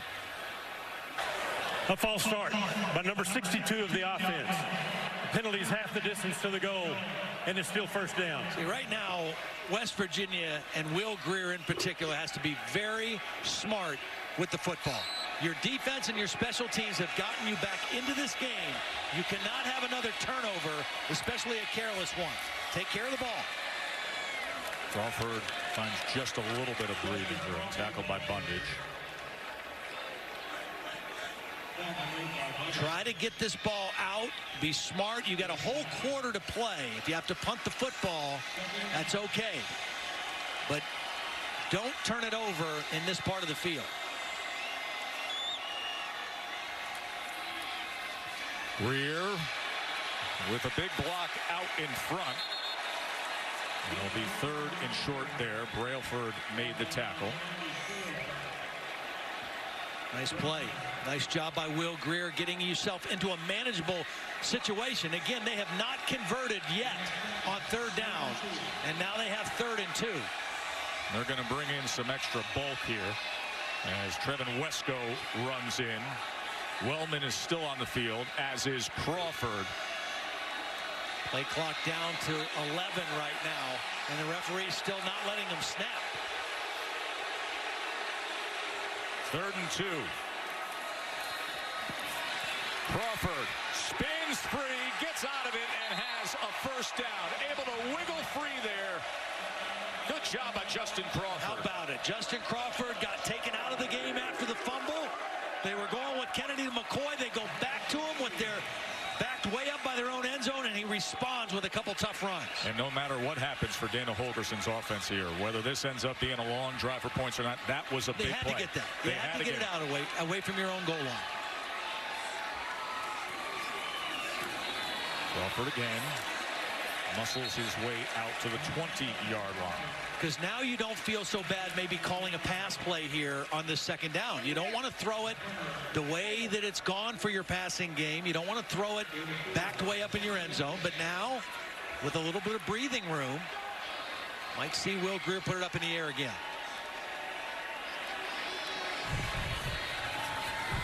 Grier, and that is complete to Jennings. And now, after special teams had the block punt, after defense had the pick 6, the offense is finding themselves. And a little tempo now. After that first down, the second first down of this possession, speed things up a little bit. Grier with time, downfield. Sills couldn't come up with it. Richards had coverage and some safety help. Boy, he had a chance. He made a better play on the ball than both defenders, and he gets 2 hands on the ball and just not able to make the catch. He's made that catch all season.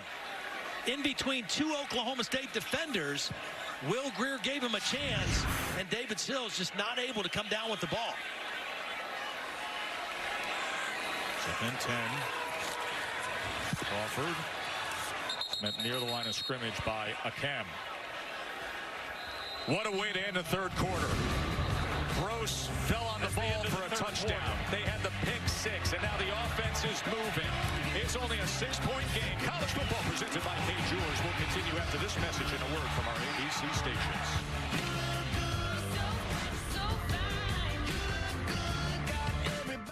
Well, start of the 4th quarter. Fireworks at the end of the 3rd for West Virginia. It started with a drop by Stoner, and then the block punt after the 3 and out. And the special teams get on the board. Next possession, a pick 6 for the West Virginia defense. And all of a sudden, a team that looked like they were down and counted out is right back in it, down 6 to start the 4th quarter. 1 and into the 3rd. Thrilled you're with us. Joe Tessitore, Todd Blackledge, Holly Rowe with you in Morgantown. Number 11 versus number 22, and Grier fortunate just to secure the ball. West Virginia was trying to switch the alignment of their wide receivers outside. Will Grier was looking at that, and the ball was snapped by Matt Jones. And you're right, very lucky to just recover that and be able to punt the football. And, Joe, I go back to the point you made, which was exactly right. Even if they don't score on this possession, they got it away from their own end zone and have some breathing room for their punter. That was a loss of 16 yards as Kinney will punt away, and that was partially blocked. But it takes a West Virginia bounce, and Stoner fields it on the fly, and they will have great field position. Well, we've seen a little bit of everything, haven't we? You name it, we've called it. Oklahoma State had been close to punts all day. Right over the shield. Yep. Got the hand in there. Pretty good vertical. I'm going to let you say that name. Who? Sione Fine Feu Iaki? Yes, him. Him? Nice vertical leap. Well, that's who had the block punt going over the shield. So Sione's efforts rewards Oklahoma State in plus field position. I'd be surprised to see them take a deep shot right here on first down. Justice Hill tackled for a loss by David Long. And David Long is just reading the run and just he's playing fast today. He's trusting his knee. As soon as he reads run, he is going right to the backfield, and they're not picking him up. B.B. King looks on. He went for 113 yards as Hill came out early and then has gone back in. Mason Rudolph, 28 career wins as the starting quarterback. This would be a big one if they can hold on here on the road. Looks right, looks back left, and then just has to get rid of it. West Virginia able to flush, get him out of the pocket. Jalen Harvey in there with the pressure. Another third down and The pass long. was thrown to number 6. There's no intentional grounding. Third down. And it's going to get loud on 3rd and 11. This formation now for Oklahoma State. This is a tight end that's way out wide by the Oklahoma State sideline, trying to draw a cornerback in coverage. Couldn't connect with Lacey as Bailey had coverage, but a flag is down, and that should give them a first down.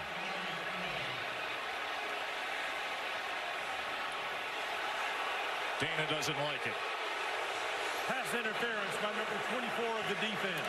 It's a 15-yard penalty and an automatic first down. Crowd likes it even less. Single coverage on Lacey. The ball's underthrown, which is tough for a defensive back. It's really tough when the ball's underthrown. He makes contact, and that's why the flag came. I mean, that's a very difficult play for a corner to avoid. Justice Hill getting all the way to the edge and then running into White.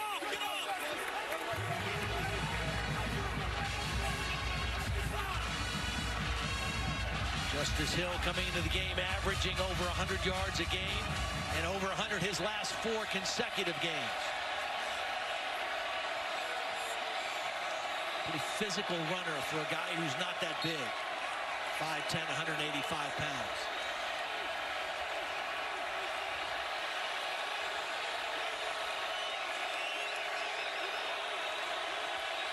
Rudolph looking to answer. Curb that momentum. Play clock down to 2. As he gets it to the always reliable James Washington. He's 2nd and short near the 15-yard line. See, they run that little, what they call a smoke route, where the one outside receiver just kind of stays right at the line of scrimmage. And if everything drops, that's your outlet.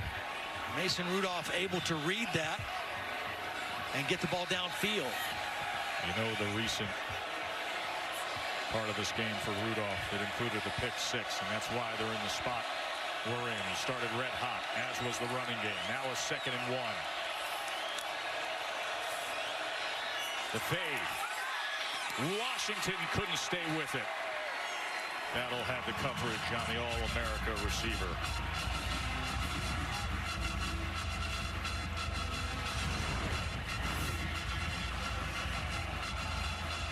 Read the hands and the eyes of the receiver, and then bring your hand right up between his arms. It's well played by Elijah Battle on an outstanding wide receiver. 3rd and 1. As Brown comes into a stack formation as the fullback in front of Hill. Instead, it's Rudolph who will get the first down himself. Doesn't run much, but he's been effective when he runs. This time, Tonkery is reading the ball carrier. He's getting the ball the whole way and loses contain on Mason Rudolph. And Rudolph makes the correct read and gets a new set of downs. 5 possessions in the red zone for Oklahoma State and 4 scores so far in the ball game.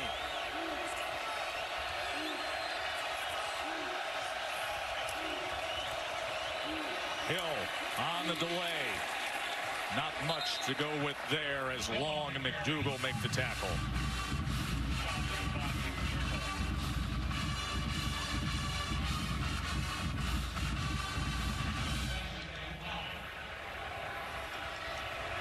Trips to the near side here on 2nd down with Hill as the lone back. Rudolph walks that line to talk it over.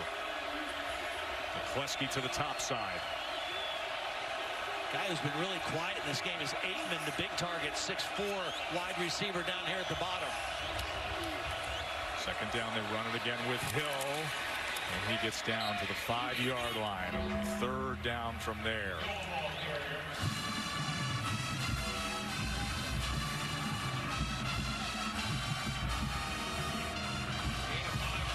Dana pacing, seeing if the defense can come up with something. These fans have watched their team close this thing to a 6-point margin. They trailed by 20 twice.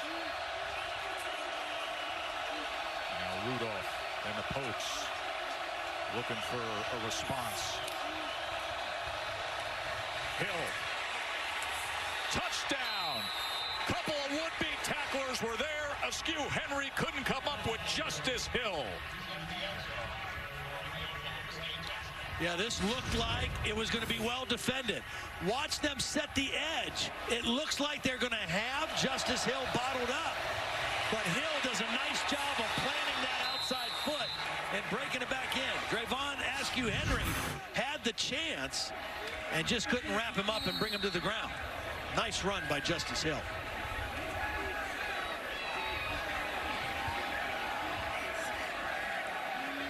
Interesting day for Justice Hill. Had a big run on the first play of the game and then fumbled and was injured and was out of action for a good bit. But here, when they needed him most in the 4th quarter after West Virginia came all the way back, he comes up big.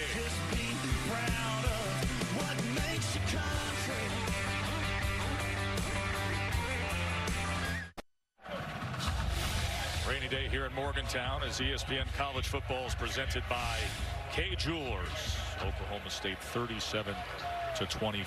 Midst of a tough stretch of playing 3 ranked teams in a row. Always tough to play here at West Virginia. They got Oklahoma and that pesky Iowa State, the upstarts from Ames, in a few weeks.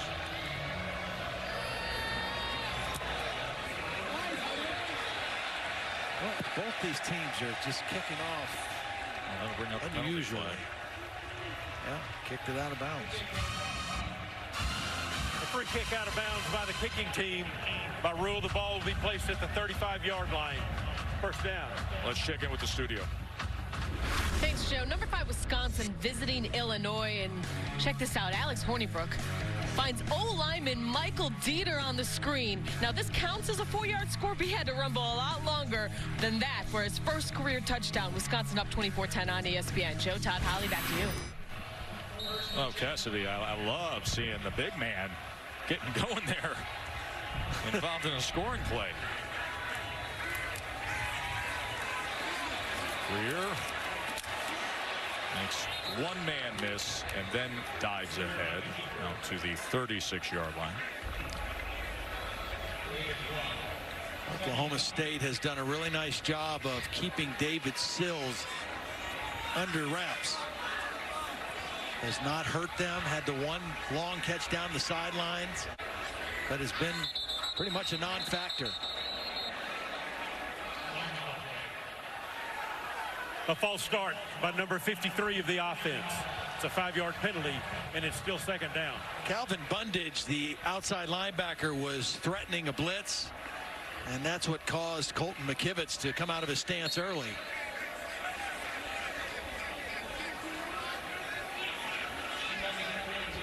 Second and long yardage here for Will Greer. He's got to think about getting about half this yardage back. Give yourself a chance on 3rd down. 3rd downs have been hard enough for you.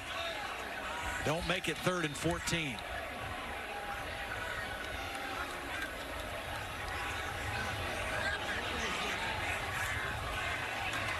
Greer looking downfield for Sills, and that was about 2 yards out in front of him.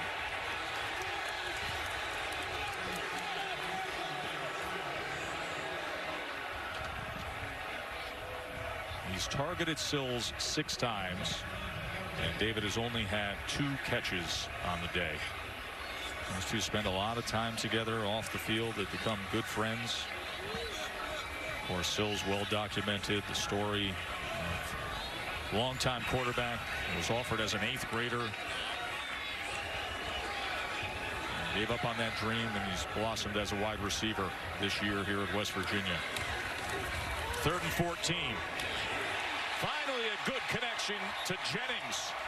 Threw that one on a rope, which you have to do. When you're throwing the ball in a seam like that, and there's safeties over the top, you have to really throw that thing on a rope. Beautiful throw that time by Will Greer. Remember, Jennings tossed those gloves when he wasn't able to catch one in the rain.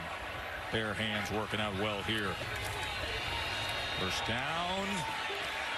And that was intercepted by A.J. Green. Fourth interception thrown, and look at Green go. Inside the 20. Will Greer has thrown 4 picks today. Well, I think he got caught on this one. He started to step up in the pocket. Wasn't sure if he was going to run it or throw it. Threw it late down the middle, which you don't want to do. And a well-played ball by A.J. Green on the interception. It was Bundage who was coming in on Greer and affecting things there, but A.J. Green. You just can't throw the ball late to the middle of the field. There was a safety there to help, but that was well played by A.J. Green for the interception.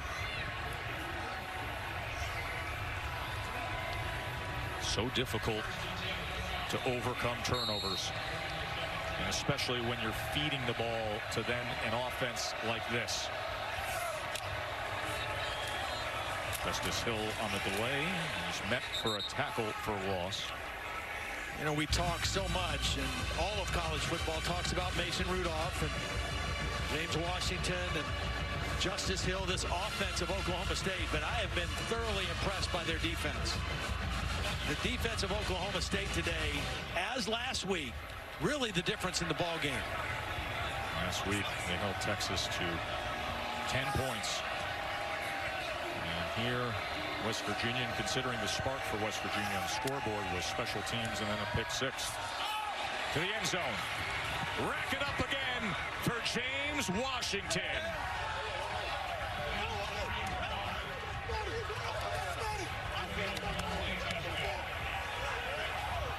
34th career touchdown reception. Beautiful throw and catch. Gets off the press coverage. Ball thrown over the outside shoulder. These two guys have done that a lot of times on the practice field and on the game field. And Will Greer again sees a turnover turned into points for Oklahoma State.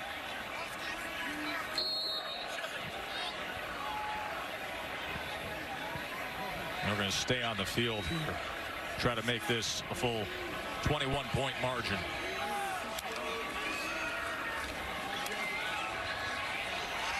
As he was looking for Brown. What a career for James Washington. You said it, 34 career touchdowns. The active career leader among everybody in college football.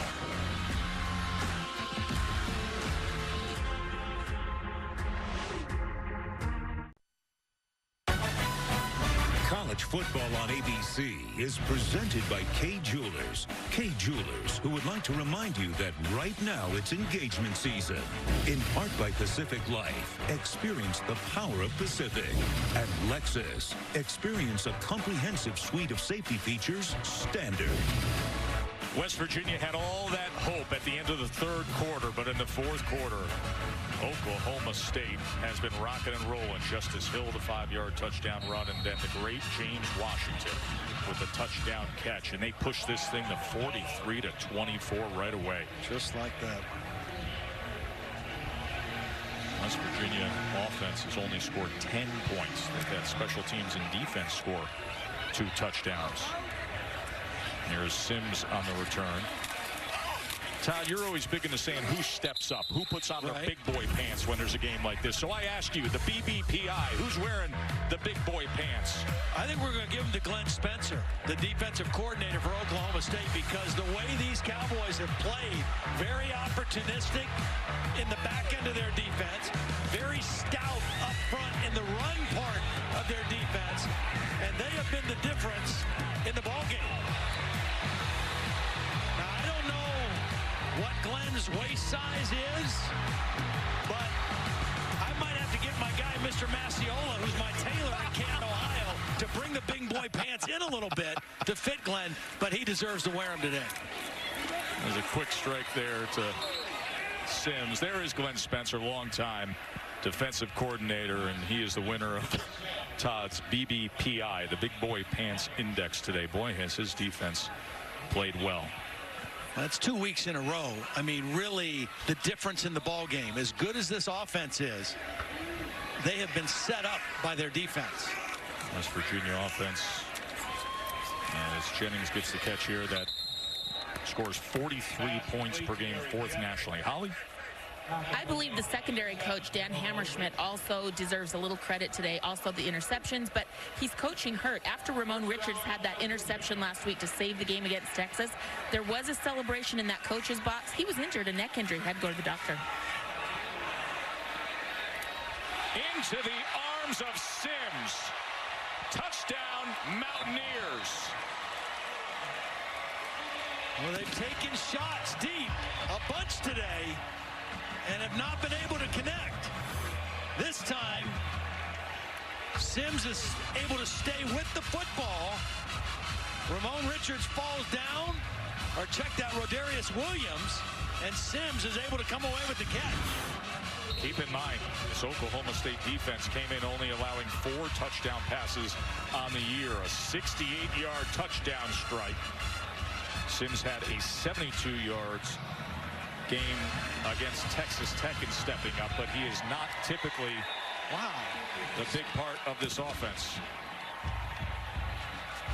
Get a penalty on the end of this kickoff as well now, right? On the roughing the kicker? No doubt.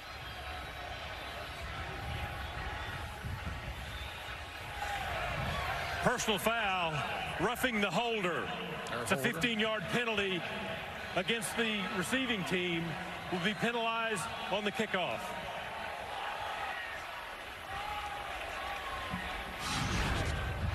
Seldom heard call.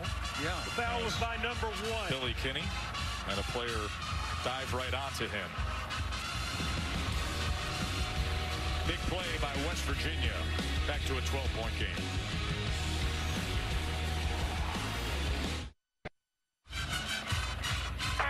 Going to be a late night, but a good night for Sports Center. 1:45 a.m. Eastern after USC Arizona State. Herbie's going to reveal his top 4. We're going to talk about the path to the playoff and break down Game 4 of the World Series. Linda Cohn, Neil Everett on the late night Sports Center at 1:45 a.m. Eastern. You know, with that penalty yardage, Joe, West Virginia's going to try an onside kick here. Makes sense. They've been pooch kicking. Might as well take a shot at it here. And they do the dribble or bunt onside, but unable to secure it was Evan Staley. That's typically an onside kick when you're looking for a team to turn their backs and run, and then it's available to you, but Richards with the recovery. Tried to get Gary Jennings, the wide receiver, to be the guy to recover it for West Virginia, but alertly played by Oklahoma State. Offside by number 12 of the kicking team. It's a 5-yard penalty added to the spot where the ball belongs to Team B. First down. This is where, if you're Oklahoma State, you just want to run the football now. You want to eat some clock. You want to run some football. And J.D. King is back in as the running back. Remember, he had 32 carries, bookending the retreat by Hill. And he is back to things. Let's go to the studio to Cassidy. Thanks, Joe. Just want to remind people of the busy 3:30 Eastern window. Number 4 TCU in Ames taking on number 25 Iowa State, and UCLA. They're visiting number 12 Washington. These games on ABC or ESPN2, depending on your location. You can watch them both also on the ESPN app. Joe, Todd, Holly, back to you. Looking forward to all of it, Cassidy. Be interesting to see if Iowa State can hang with TCU. That is Jalen Harvey, who is down, and the medical staff is out to deal with that. So many games at that 3:30 window worth watching today, catching a peek at. Notre Dame and North Carolina State, 2 very hot teams in college football right now. Of course, Ohio State and Penn State from the Horseshoe. There's the Saturday slate. At NC State, Notre Dame could be very interesting with Mr. Chubb going up against Notre Dame's run game. I know you have great interest, as do I, in Penn State, Ohio State. Any gut feel there, Todd? Well, you know, on paper, everything kind of points to Ohio State because they had the week off. They're playing at home. Penn State's coming off the emotional game against Michigan. But what I've got to see out of Ohio State is I got to see J.T. Barrett play a big-time game in that kind of an environment. The last 3 big games Ohio State has played, he has not put up good numbers in the passing game. And Trace McSorley plays his best in the big games. You take a look at what he's done. I mentioned the last 3 games. This year against Oklahoma, the college football playoff game against Clemson, and then last year the regular season finale against Michigan. Just not able to play at that level, a championship level. Now, he's an outstanding player, has great numbers. He's been playing great ever since the Oklahoma loss. But can he do it today against a very good Penn State defense? I think that's a big story of the ball game. Harvey is up on his feet. Junior from Birmingham, Alabama.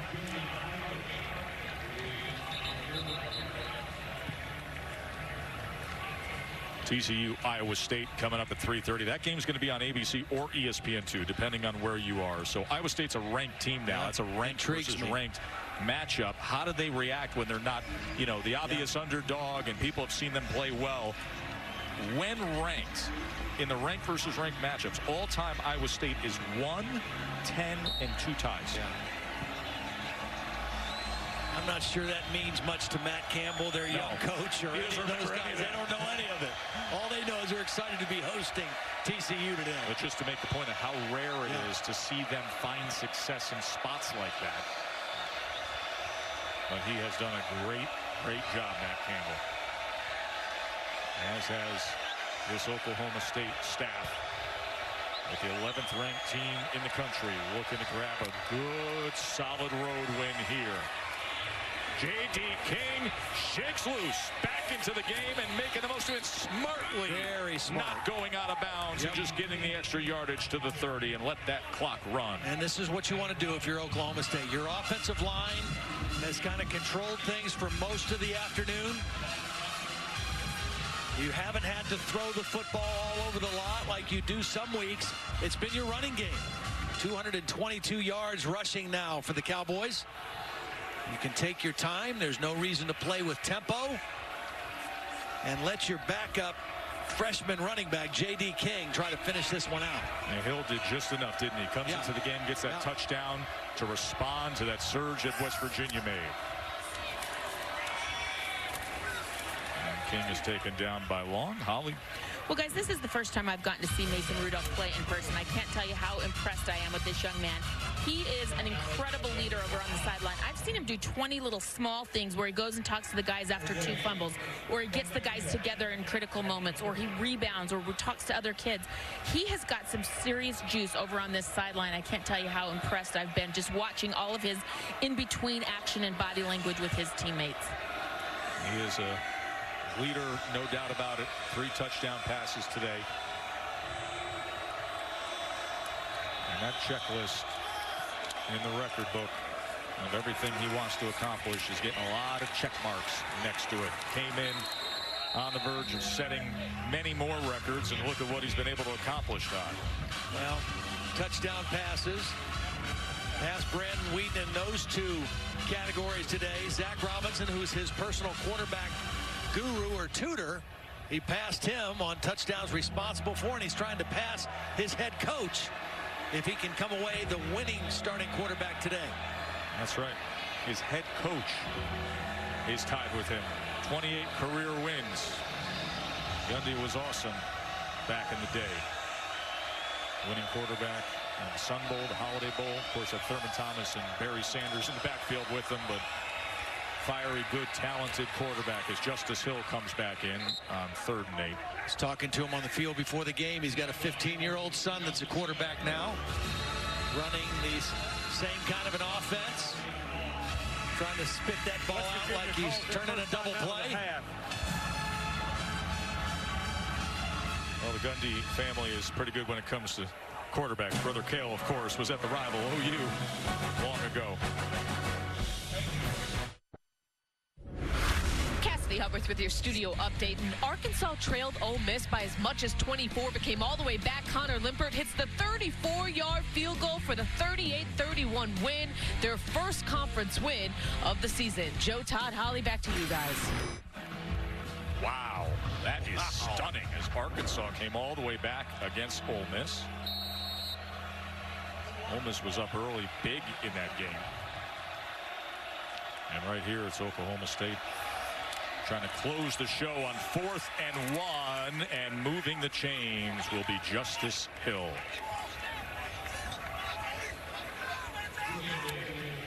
Well, they've gotten what they wanted out of their running game today. Justice Hill, when they've needed him, he's been available. They've run for 234 yards. And their backup, the freshman J.D. King, has run with strength and power, taking care of the football. 142 yards on the day.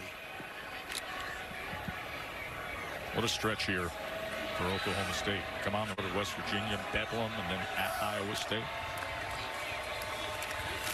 And here goes Hill. Add to it. They were sitting right on their average. Oklahoma State, 3rd ranked nationally, averaging 43.7. They just went over it.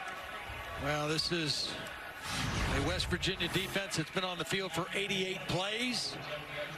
2 fullbacks in the game. They both get good blocks, and Justice Hill does not get touched all the way to the end zone.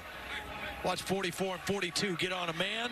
The center, Lundblade, 71, who's had an outstanding game. And the running game, once again, of Oklahoma State showing its dominance. Amendola's extra point makes it half a hunch, Holly.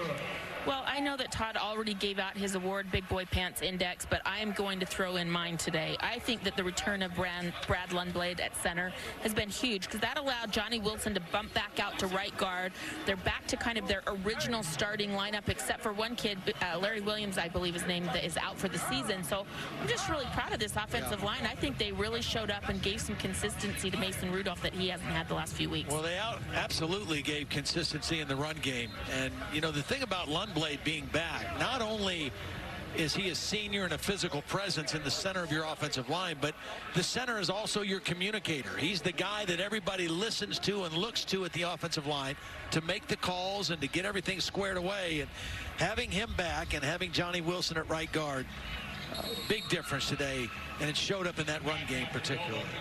By the way, if you want to hear from the coaches after this game, you can catch their press conferences, Coach Holgerson, Coach Gundy, and all the post-game coverage from right here in Morgantown. If you go to ESPN3, that is available to you.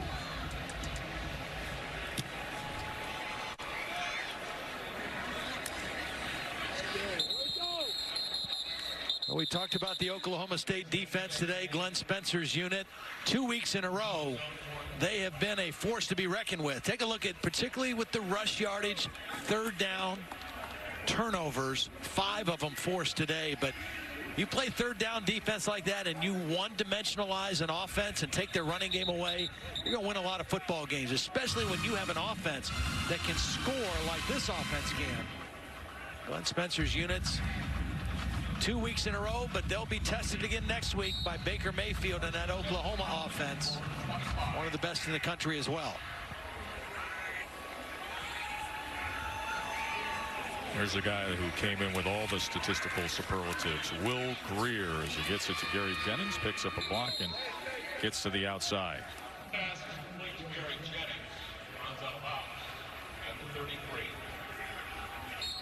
West Virginia was concerned about their ability or inability to run the football. Last year against Oklahoma State, they ran for 209 yards. They were kind of a different football team. But this year they have not run it as well. Only 118 yards against Baylor a week ago, and what today, just tough sledding, 47 yards rushing. Sills with the catch. Cassidy, what's going on? Well, Penn State and Ohio State off and running, and so is Saquon Barkley taking the opening kickoff 97 yards to pay dirt. So 6 seconds in, and it's 7-0 Penn State. Back to you guys. Big players, big moments, Heisman moments. Saquon Barkley. Wow. I mean, Todd, we've talked about it for weeks now. We were with him earlier in the year. When you think about the Heisman race, it's about the it factor. It's about the moments. Right. He right now is dominating the polling of official Heisman voters. In first place, Love didn't play this week. He took 22% of the votes from Love, and Love didn't play this week. Just even having a moment like that, if that's a competitive game, I don't care if it's a loss. Just those magical moments of doing things others don't or can't. Yeah. That's how you win a Heisman Trophy. Well, I know for me as a voter in the Heisman Trophy, I pay most attention to how do guys play in the biggest games on the biggest stages. I don't get wowed by numbers per se, but how do the guys play in the biggest moments, in the biggest games? And so far, Saquon Barkley has risen to the occasion when the moment has called for it. He is so special. 2nd and 9 now. Greer downfield to the end zone, batted away by A.J. Green, who had an interception earlier. He was looking for Karan White, was Greer. I think that's going back to that game. That's the question for J.T. Barrett. I mean, he has great numbers. He's played a lot of ball, played a lot of good football at Ohio State. But how will he play on this stage in this kind of a game with so much at stake? This is his opportunity to shine in a moment as well. 97-yard kickoff return by Barkley. Greer's going to go deep again, and Sills was short of it as he floated it out there for David. You know, we did Penn State early in the season against Pittsburgh. And James Franklin told us at that time that he was going to move Saquon Barkley to return kicks. You know, a lot of people thought, why would you put your best player back there and, you know, risk injury with him returning kicks? And he said, well, first of all, it's not as dangerous of a play as a punt return. And secondly, you know, we want him to win the Heisman Trophy. Right. And he's going to have a better chance of winning it if he does more than just run the football. He's already had 2 return for touchdowns as a kickoff returner. That was a 4th and 9 completed pass for a first down to Karan White as Mountaineers are fighting right to the end here under 2 minutes to play, converting to 4th down. West Virginia's schedule the rest of the way out, some very difficult opponents. Physical opponents. They're going to finish up the year at Oklahoma. They got Texas the week before that. Yeah, Kansas State, always a very physical team, or Iowa State, I should say. It's not an easy road. No, there are few easy roads in the Big 12 this year. They're playing good ball in this conference. Joe Todd and Holly here on a rainy day in Morgantown, on a day when the game was on the line. Keep in mind, West Virginia came back to make this 30-24, close it to 6. It was Oklahoma State who responded beautifully. And right now, Will Greer and the Mountaineers playing it right down to the finish here, trailing by 19. Just converted a 4th down, and now on the slant, incomplete as White nearly had a touchdown reception.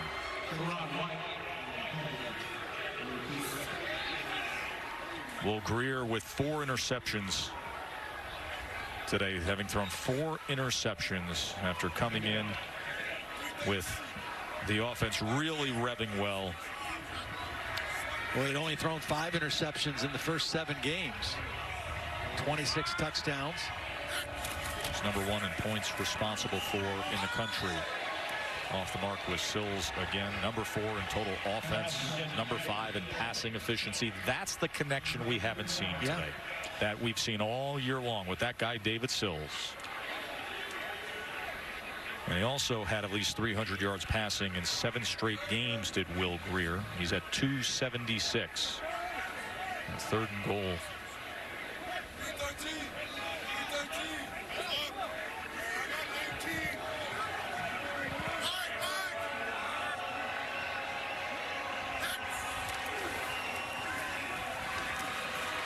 Greer to the end zone, batted away by Richards.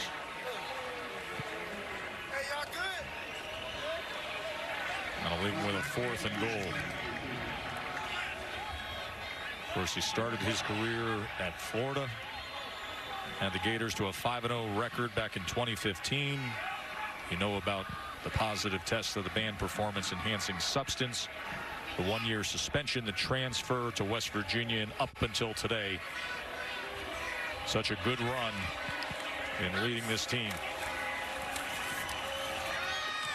And a nice finish and a good throw to White. So a good-looking drive there, a couple of 4th downs that he faced, and they can take something away from that as Greer has his 2nd touchdown pass of the day. Well, he tried to get it to White a couple times on this drive, on this slant. This ball's thrown perfectly, and White able to corral this one. Gets both hands wrapped around it and secures the catch. Now, West Virginia just has to figure out down the stretch here how to run the football a little bit better. Their passing game, the pieces are there. Certainly the skill is there, but they've got to have a little better balance when they play the better defenses in this league. 2-point conversion attempt. Looking for Sills over the shoulder, and he got it.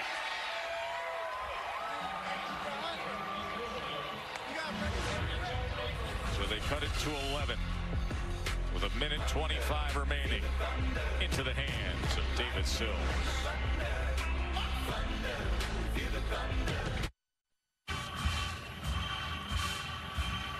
So with the score 50-39, we'll get the onside kick attempt from West Virginia as they've overloaded the left side. They went with a bunt approach last time. We'll see if they get the traditional double bounce as they cross kickers.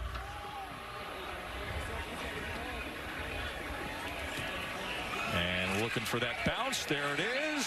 And it's secured by Oklahoma State. A flag is down. Did it go 10 yards? That's the question I had. If it was touched prior to, that would be the issue.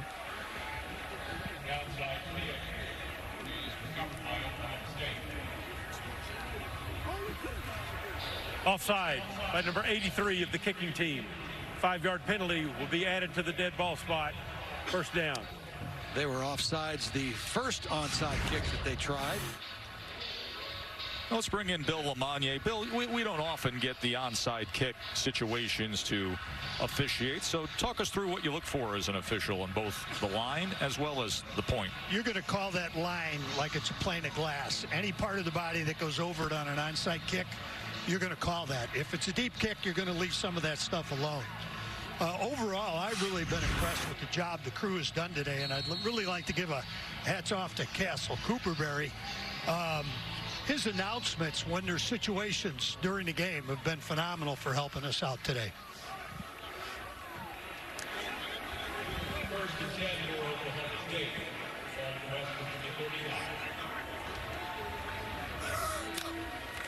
A well-earned road win for Oklahoma State here.